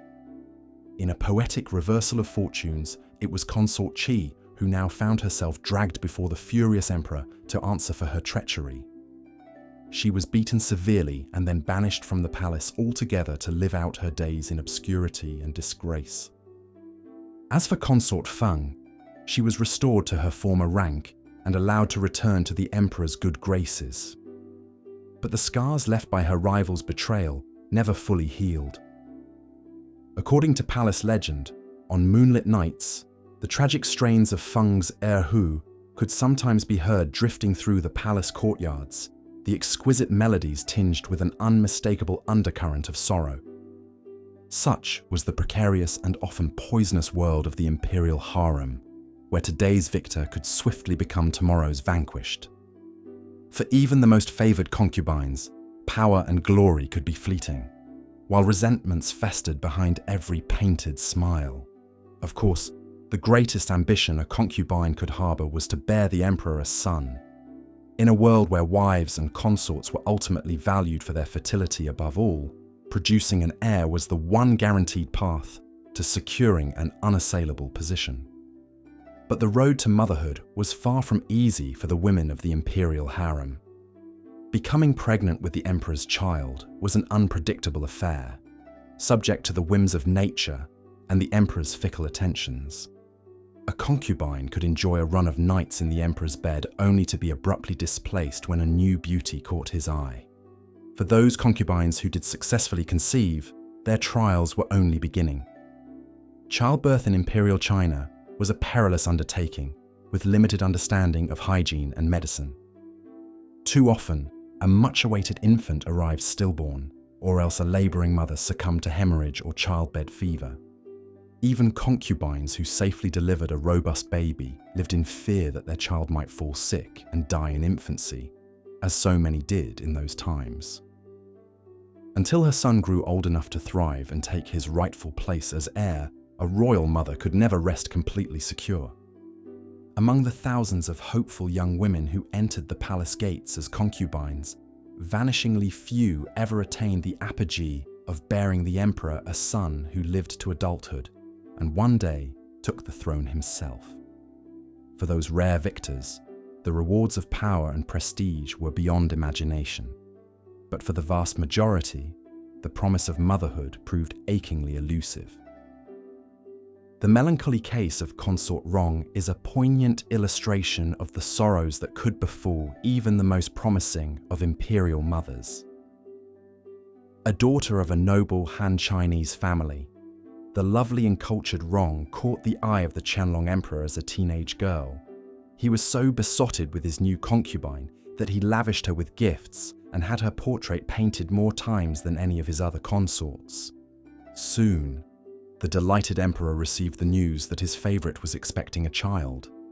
The entire court waited with great anticipation to see if the radiant young concubine would present the Qianlong Emperor with the ultimate prize, a male heir. But sadly, it was not to be. Sometime during her second trimester, Consort Rong suffered a devastating miscarriage, losing the precious baby boy she carried.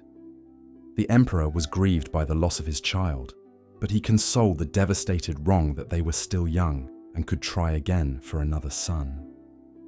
Alas, despite her fervent prayers to the goddess Guan Yin, Consort Rong's next two pregnancies also ended in miscarriage. With each loss, she sank deeper into despair, convinced that she had somehow angered the gods and was being punished for an unknown sin. By the time she conceived a fourth time, the emperor's ardor had cooled considerably and he had turned his attentions to a new bevy of younger, more vivacious concubines. Lonely and filled with trepidation, Consort Rong spent a fearful 9 months hardly daring to hope that this final chance at motherhood would succeed. When her pains began, she laboured for 2 excruciating days before finally delivering a small but living infant. But her joy was short-lived, for it soon became apparent that something was terribly wrong. The baby, a boy, was sickly and would not suckle. The imperial physicians shook their heads gravely. The little prince's prospects did not look good. For 3 anxiety-filled months, Consort Rong devoted herself to the care of her fragile son, nursing him around the clock and supervising his every treatment. Surely, she told herself, if she just poured enough love and prayers into his tiny body, she could will him to live. But it was not to be. On a bleak winter morning, the little prince drew his last laboured breath and slipped away, leaving his mother broken-hearted and bereft. All her hopes for a child to love, and for the glory of being the mother of an emperor, crumbled to ashes. Thereafter, whenever the emperor visited Consort Rong's elegantly appointed quarters, he found her listless and withdrawn, no longer the enchanting companion he had once so adored. After a while, his visits tapered off and then ceased altogether. Consort Rong spent her remaining years in the palace drifting like a ghost through the halls, forever trailing the invisible weight of her grief behind her. Hers is but one heart-rending story of the women whose hard-fought path to motherhood was destined to end in sorrow. In the Imperial harem, the line between triumph and tragedy could be painfully thin indeed. The ancient Chinese believed that emperors were the sons of heaven, their rule ordained by the mandate of divine authorities. But with such supreme power, inevitably, came earthly temptations and indulgences. The imperial harem, where the emperor could house hundreds or even thousands of beautiful women to serve his every whim and desire, was the ultimate symbol of both his lofty status and very human appetites. From the Tang to the Qing dynasty, generations of emperors relied on the institution of concubinage to satisfy their wants and ensure a plentiful supply of male heirs to continue their royal line. But behind its veneer of luxury and prestige, life in the harem was a gilded cage for the women confined there. Most were pawns in a much larger game, their fates yoked to the fickle favor of one man. Take the story of Consort Qi, a minor concubine during the reign of Qing Emperor Daoguang. Born into a lowly bannerman family, the young girl's beauty caught the eye of imperial scouts. At the tender age of 13, she was taken from her family home and thrust into the alien world of the Forbidden City. Imagine the culture shock of a sheltered teenage girl, accustomed to the humble routines of rural life, suddenly having to navigate the labyrinthine rules and customs of the palace. Even the simplest tasks like eating, bathing, and dressing were rigidly prescribed by rank and protocol. One misstep could bring humiliating punishment. At first, Qi floundered in this cold and forbidding place, so far from everything familiar. Lonely and homesick, she struggled to adapt to the regimented lifestyle and meticulous palace etiquette. The other women, wary of fresh-faced newcomers who might steal the emperor's attentions, gave her the cold shoulder. But over time, the clever girl learned to survive, even thrive, in her new surroundings. She cultivated allies among the senior servants and memorized the intricate social codes that governed harem life. Most importantly, she mastered the subtle art of pleasing the emperor. Her diligence paid off when she was promoted to a higher rank and moved into her own lavish quarters. Yet even as Consort Qi grew accustomed to palace life, she realized the suffocating constraints of her new position. The women of the harem were all rivals for the rarest and most precious resource of all, the emperor's favor. They schemed endlessly to outmaneuver one another, using every weapon at their disposal: beauty, flattery, sex, even treachery and black magic. It was not uncommon for imperial concubines to befriend palace eunuchs, who could serve as spies and allies in their intrigues. Qi heard dark rumors of concubines who bribed eunuchs to poison or curse their rivals. The threat of betrayal lurked around every painted screen and shadowed courtyard. Higher rank brought some protection from the pettiest cruelties and drudge work inflicted on junior concubines. But it also meant a more direct line of fire in the vicious conflicts between consorts. Even the most favored woman could find herself cast out if a new competitor caught the emperor's eye, or she ran afoul of plotting ministers and in-laws. In such a precarious position, bearing children was an imperial concubine's best chance at security. Sons were prized above all else, as only they could carry on the royal bloodline. But conceiving was no simple matter. With so many women and so few opportunities to serve the emperor, becoming pregnant was like winning a cruel lottery. Even then, the dangers were not over. Childbirth in the palace was a perilous undertaking in an age of rudimentary obstetrics. Many mothers and babies did not survive the ordeal. Consort Qi herself endured 3 miscarriages and a stillbirth before finally delivering a healthy baby boy. In her relief, she dared to dream of a brighter future at last. Alas, those hopes proved short-lived. As her little prince grew, palace gossip began to whisper that he bore an uncanny resemblance to the emperor's younger brother. Consort Qi found herself accused of conducting an illicit affair, a treasonous offence. Whether the allegations were true or just malicious slander mattered little. Enraged, the emperor had her brutally flogged and expelled from the palace. Cast out into the streets, Qi was spared execution only because of her son. Her family, fearing the emperor's wrath, would not take her in. With nowhere else to turn, the forlorn concubine became a nun and spent the rest of her days in an obscure temple. It's said that she wept for her lost child every day until her lonely death.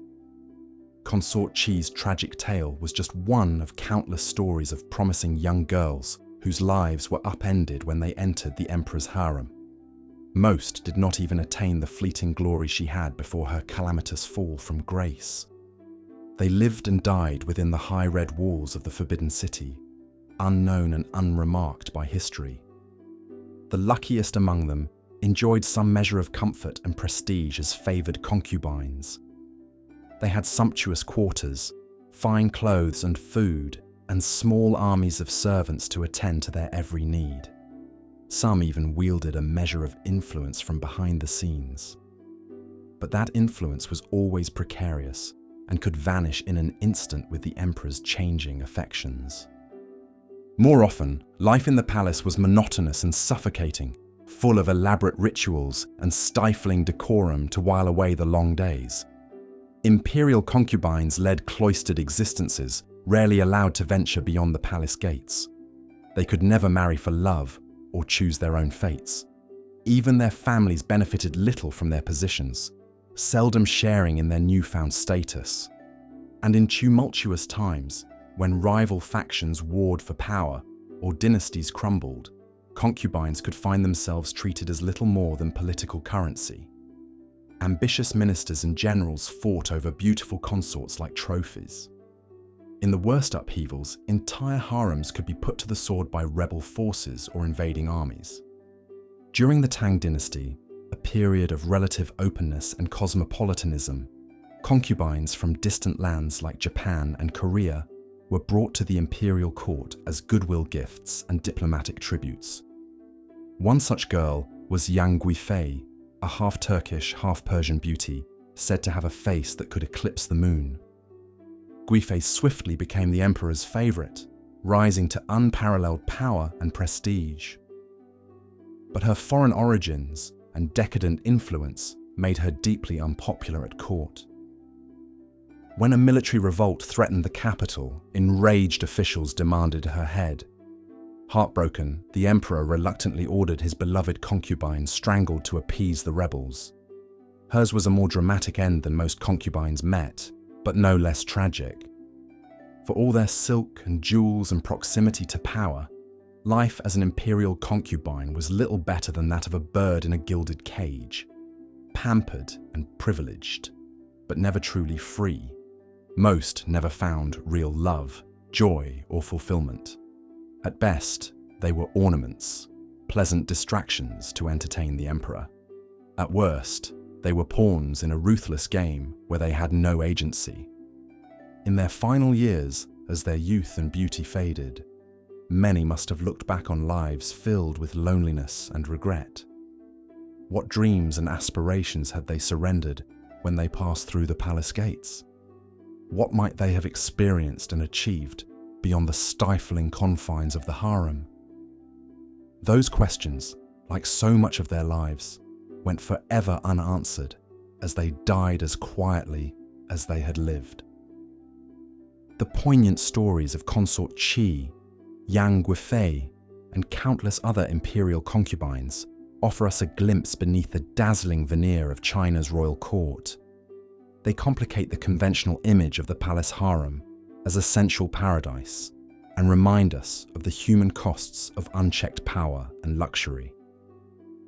In many ways, the harem was a mirror for Imperial China itself, a place of great splendor and sophistication built on deep inequality and shocking brutality. The forgotten sacrifices and cut-short lives of generations of concubines are a testament to the dark underside of a civilization that continues to loom large in the popular imagination. But in the end, perhaps these women's enduring allure lies in their sheer humanity. For all the palace intrigues and rigid hierarchies that defined their existences, they were real individuals with fears, desires, and all too fragile hopes and dreams. Though they lived in the long-ago world of emperors and dynasties, the yearnings and disappointments they experienced were deeply relatable and timeless. In that sense, their stories still have much to teach us. Not just about the vanished glory of Imperial China, but about the triumphs and tragedies of the human spirit itself. As we've seen, life as an imperial concubine in China was often a lonely and unfulfilling existence, full of perils both political and personal. Even those women who managed to catch the emperor's eye and bear his children could never feel secure in their positions. Fortunes could reverse in an instant inside the palace walls. Take the story of Consort Qi, who was one of the Yongzheng emperor's favorite concubines in the early 18th century Qing dynasty. Born to a Han Chinese general's family, the young lady who would become Consort Qi was said to be breathtakingly beautiful, with a face like a flower and a graceful willowy figure. She quickly enchanted Emperor Yongzheng with her classical talents in poetry, painting and music. Unlike many concubines who had to scheme and fight for the smallest scrap of affection, Consort Qi enjoyed the emperor's doting attention. He bestowed upon her lavish gifts, from jeweled hairpins to carved jade objects, and even commissioned a portrait of her to be painted by the famed Italian Jesuit artist Giuseppe Castiglione. But Consort Qi was to suffer immense personal tragedies. She became pregnant 3 times, but the first ended in a miscarriage, and the second resulted in the birth of a daughter. In the relentless pressure cooker of the imperial harem, giving birth to a daughter was seen as a disappointment at best, and at worst, a potential threat to a concubine's status. It was only with the birth of a son, Prince Hongzhou, that Consort Qi seemed to secure her position. Sadly, the infant prince died before reaching his first birthday, plunging Consort Qi into despair. The emperor, despite his apparent love for her, now kept his distance, his ardor cooled by her failure to provide him a surviving male heir. As so often happened in the imperial harem, a formerly favored concubine found herself sidelined and neglected. Only a few years later, Emperor Yongzheng himself suddenly died, leaving the throne to his son by another concubine.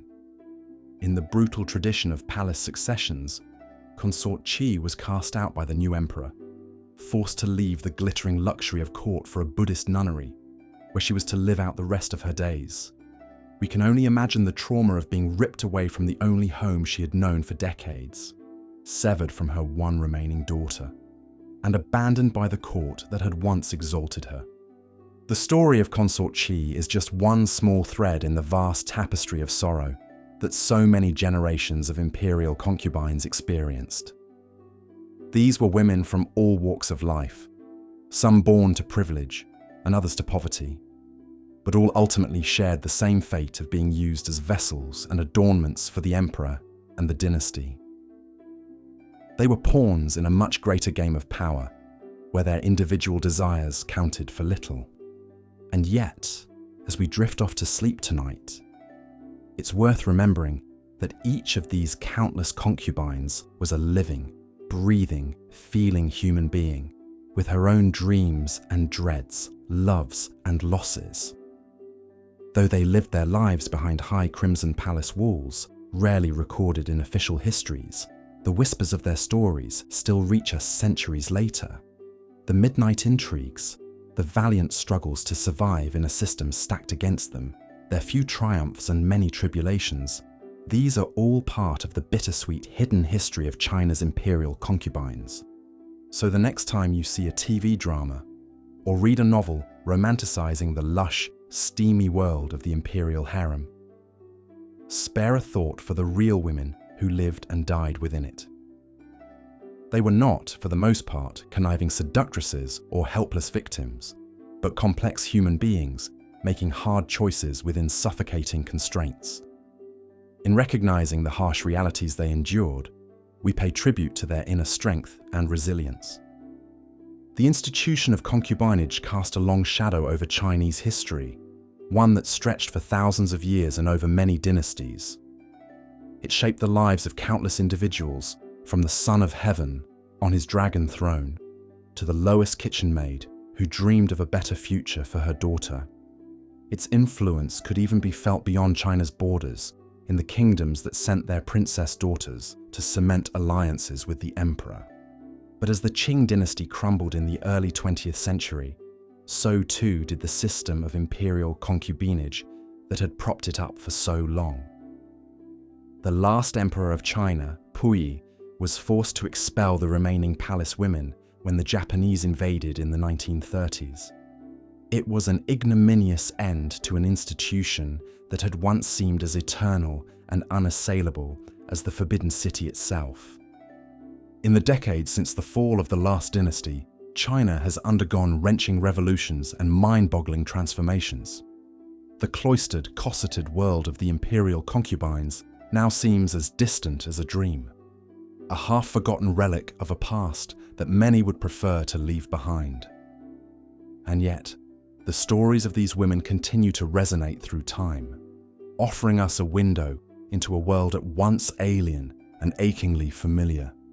For all the silken spices, the palatial gardens and exquisite furnishings, the life of an imperial concubine was in many ways a life of emptiness and sorrow. These lucky women who had the misfortune to catch the emperor's eye often found that the splendor of their surroundings only heightened their sense of isolation and powerlessness.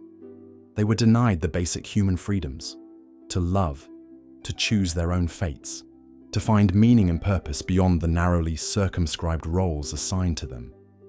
But even in the depths of their despair, some concubines managed to leave a mark on history. There were poets and artists who poured their sorrows into their work, leaving behind a legacy of haunting beauty. There were mothers who fought tooth and nail to secure a better future for their children, playing the ruthless game of court politics with skill and determination. And there were women who simply endured day after day, year after year, maintaining their dignity and humanity in the face of unimaginable hardships. As we close our eyes and drift off to sleep, let us hold a space in our hearts for these long-ago women, our sisters across the centuries. May their stories remind us to cherish the freedoms we so often take for granted, and to honor the quiet acts of courage and resilience that have always sustained the human spirit, even in the darkest of times. The red walls of the Forbidden City still stand in Beijing, a silent testament to the vanished world of the emperors and their concubines. But the real monument to these women is the one we carry within us, the empathy and compassion that allows us to reach across the barriers of time and culture, to recognize their struggles and their strength, their pain and their perseverance. In the end, perhaps this is the most enduring legacy of the imperial concubines.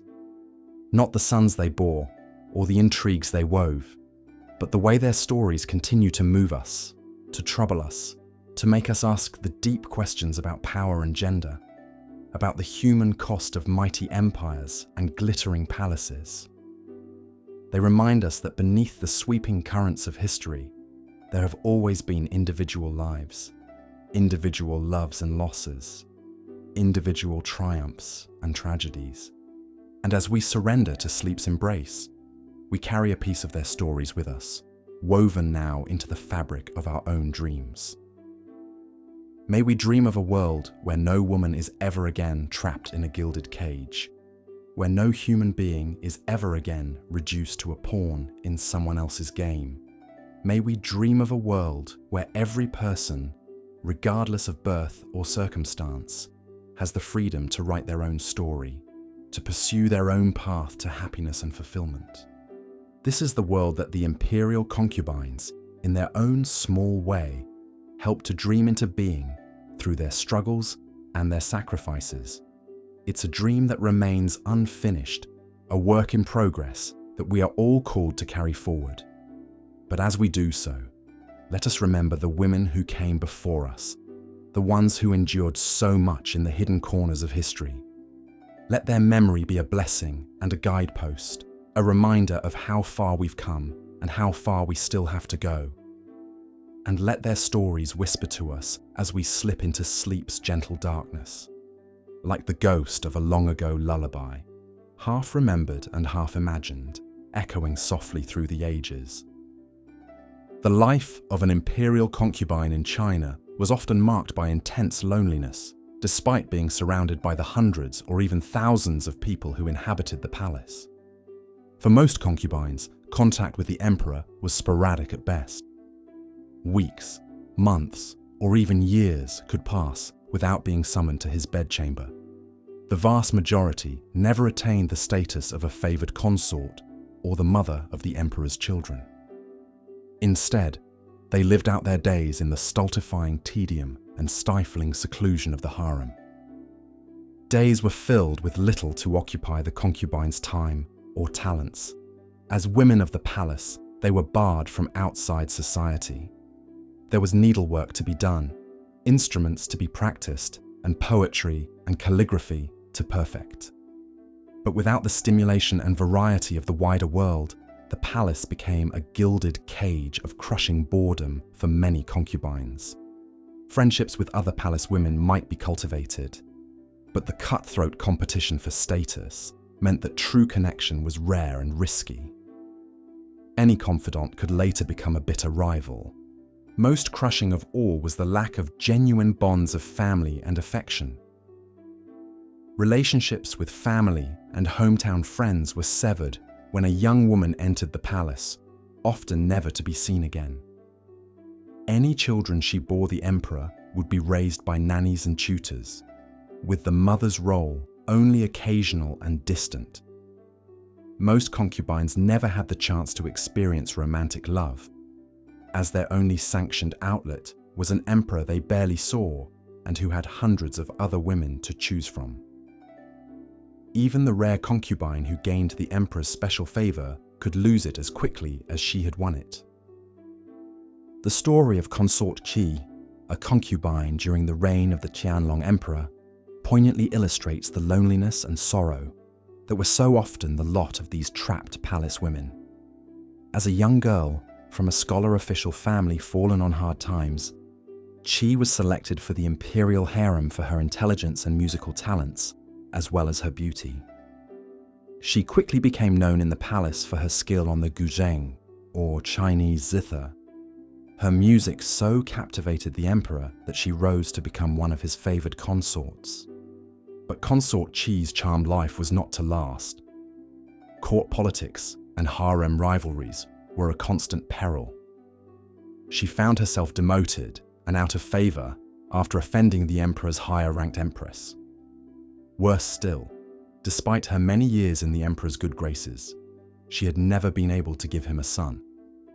As she entered her 30s, her prospects for conceiving greatly diminished in a time without reliable fertility treatments. The lonely years stretched ahead of her, banished to a far corner of the palace without even the hope of a child to keep her company. Late in life, long after Emperor Qianlong had passed away, Consort Qi penned a melancholy poem reflecting back on her years in the palace. Spring flowers, autumn moon, how many passed me by. Locked in secluded halls, such a small world. The zither's strings are silent now, its case covered in dust. A caged bird longs to spread its wings and sing a song of sorrow. Qi's poignant words speak not only for herself, but for the many generations of imperial concubines whose lives were marked by futility, frustration, and a profound lack of human connection. even at the highest pinnacle of the emperor's favor, true happiness eluded them. The luxuries, status, and pleasures they enjoyed came at the cost of their freedom and personal fulfillment.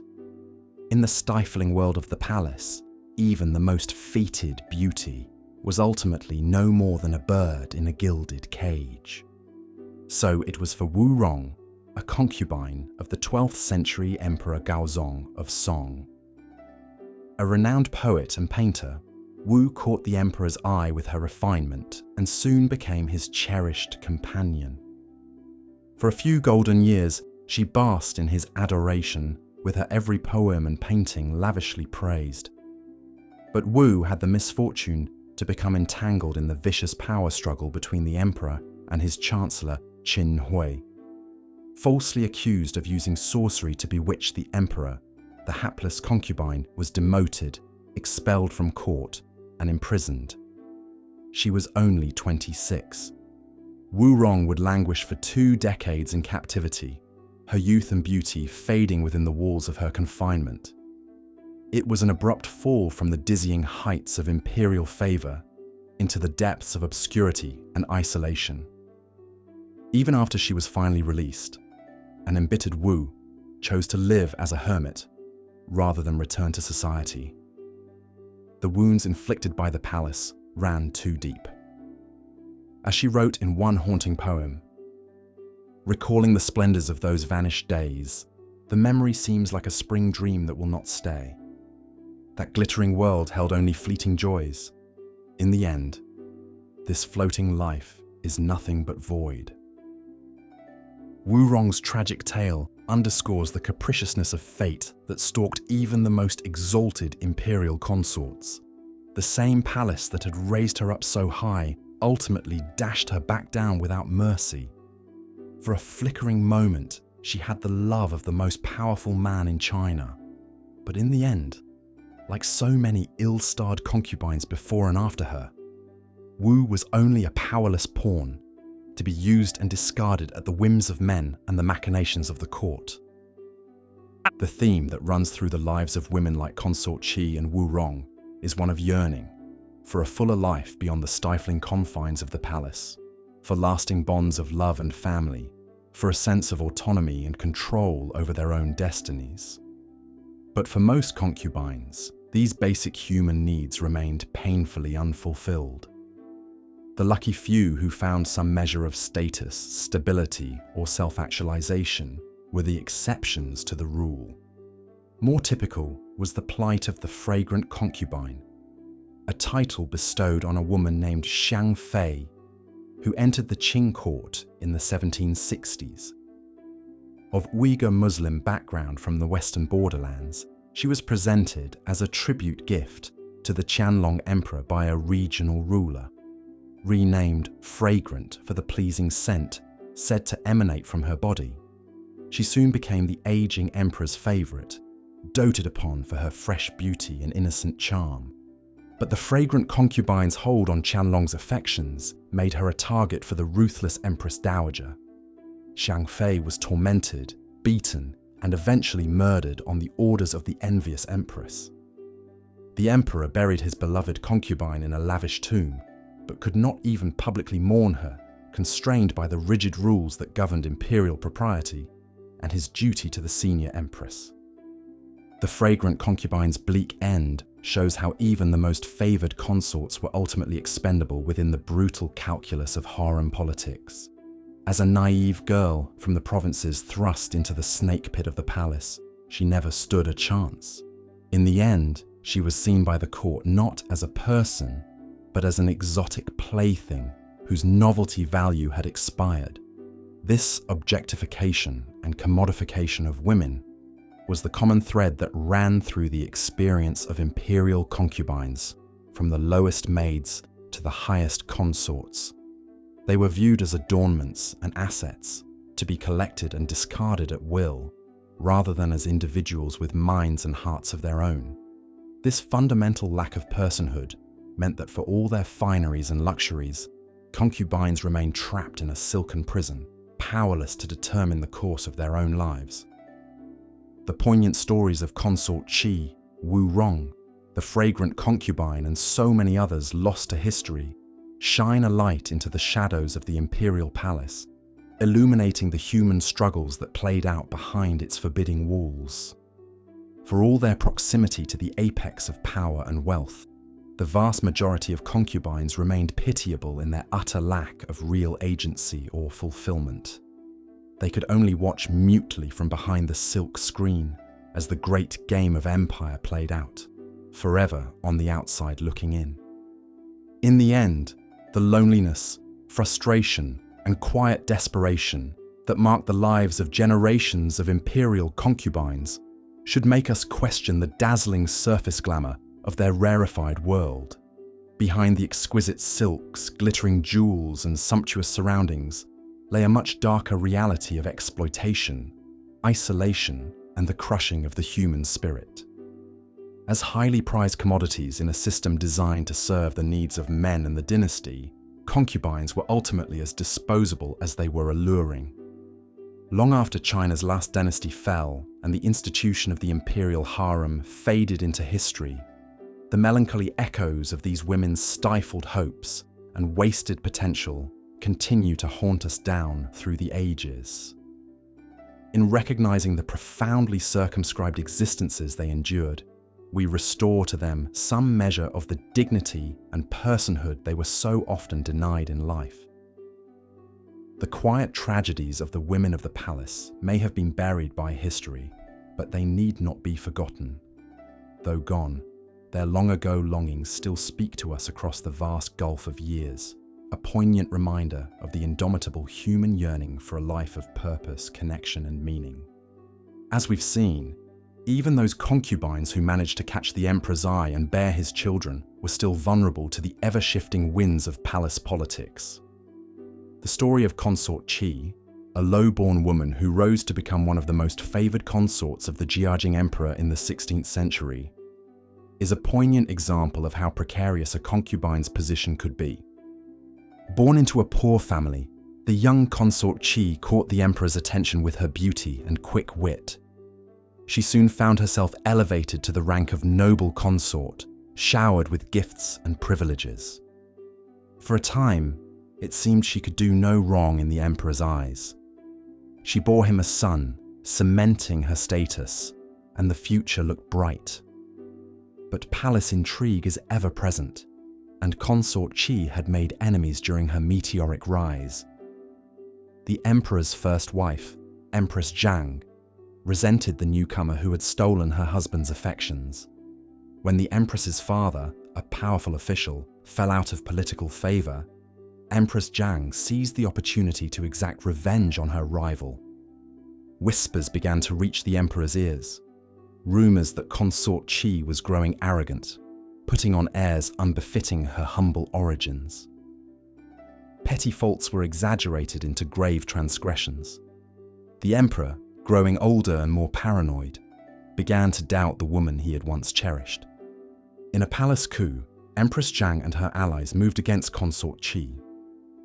Trumped-up charges of disrespect and disloyalty were brought against her. Despite her pleas and protestations of innocence, the emperor, swayed by the empress's faction, demoted Consort Qi and had her imprisoned. Stripped of her rank and privileges, separated from her young son, Consort Qi spent her remaining years languishing in the cold palace, the part of the imperial harem reserved for out-of-favor concubines. She lived out her days in lonely obscurity, a once shining star now consigned to the shadows. Consort Qi's tale is a reminder of the knife's edge that imperial concubines walked.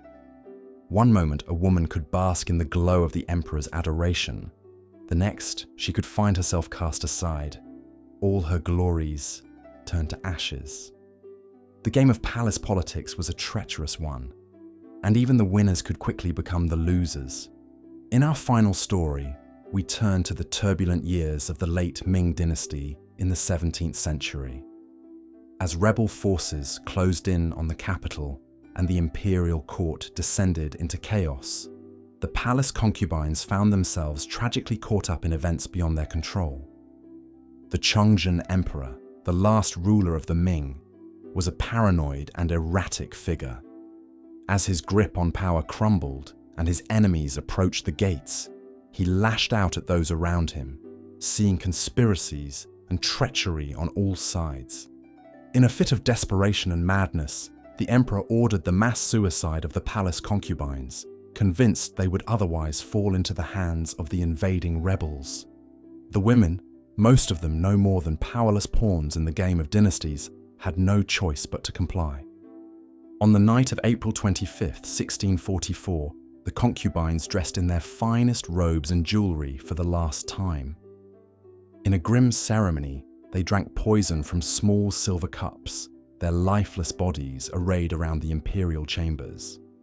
The emperor, his wife, and his closest courtiers followed suit, bringing an end to the once glorious Ming dynasty in a final orgy of violence and despair. It was a tragic and senseless end for the hundreds of palace women who died that night. Most had entered the imperial harem full of hopes and dreams, only to find those dreams dashed against the cold realities of court life. In their final moments, they were stripped of even the small modicum of agency and dignity they had clung to. As the dawn rose over an empire in turmoil, the bodies of the loyal concubines lay still and silent, mute testaments to the cruelty and capriciousness of the system that had consumed their lives. Their sad fate is a poignant reminder of the human toll exacted by the glittering facade of imperial power. Throughout this series, we've traced the stories of the concubines who lived and died in the palaces of imperial China.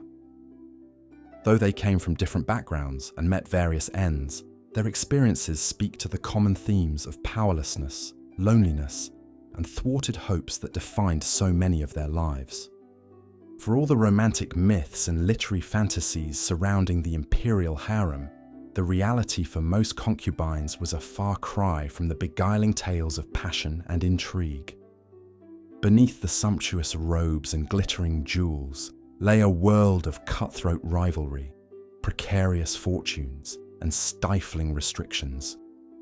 The lucky few ascended to dizzying heights of favor and status, but even they walked a tightrope, always one wrong move away from disgrace and ruin. The unlucky ones whiled away their years in obscurity and frustration, their youth and beauty squandered in service to a system that saw them as little more than disposable vessels.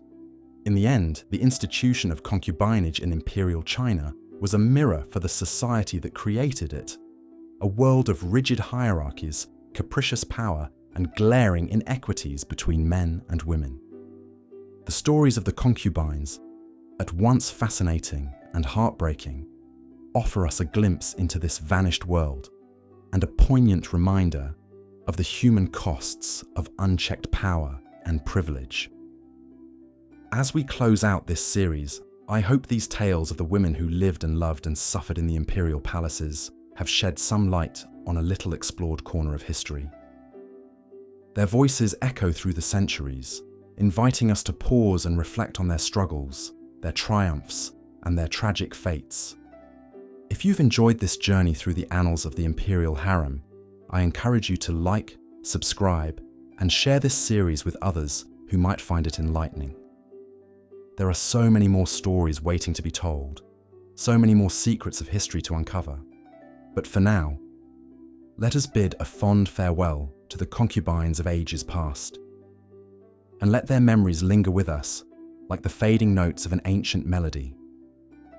May they rest in the peace and serenity that so often eluded them in life. And thank you, dear viewer, for joining me on this journey through the pages of history. Until next time, this is your faithful guide to the forgotten corners of the human story, wishing you pleasant dreams and restful slumbers. Good night.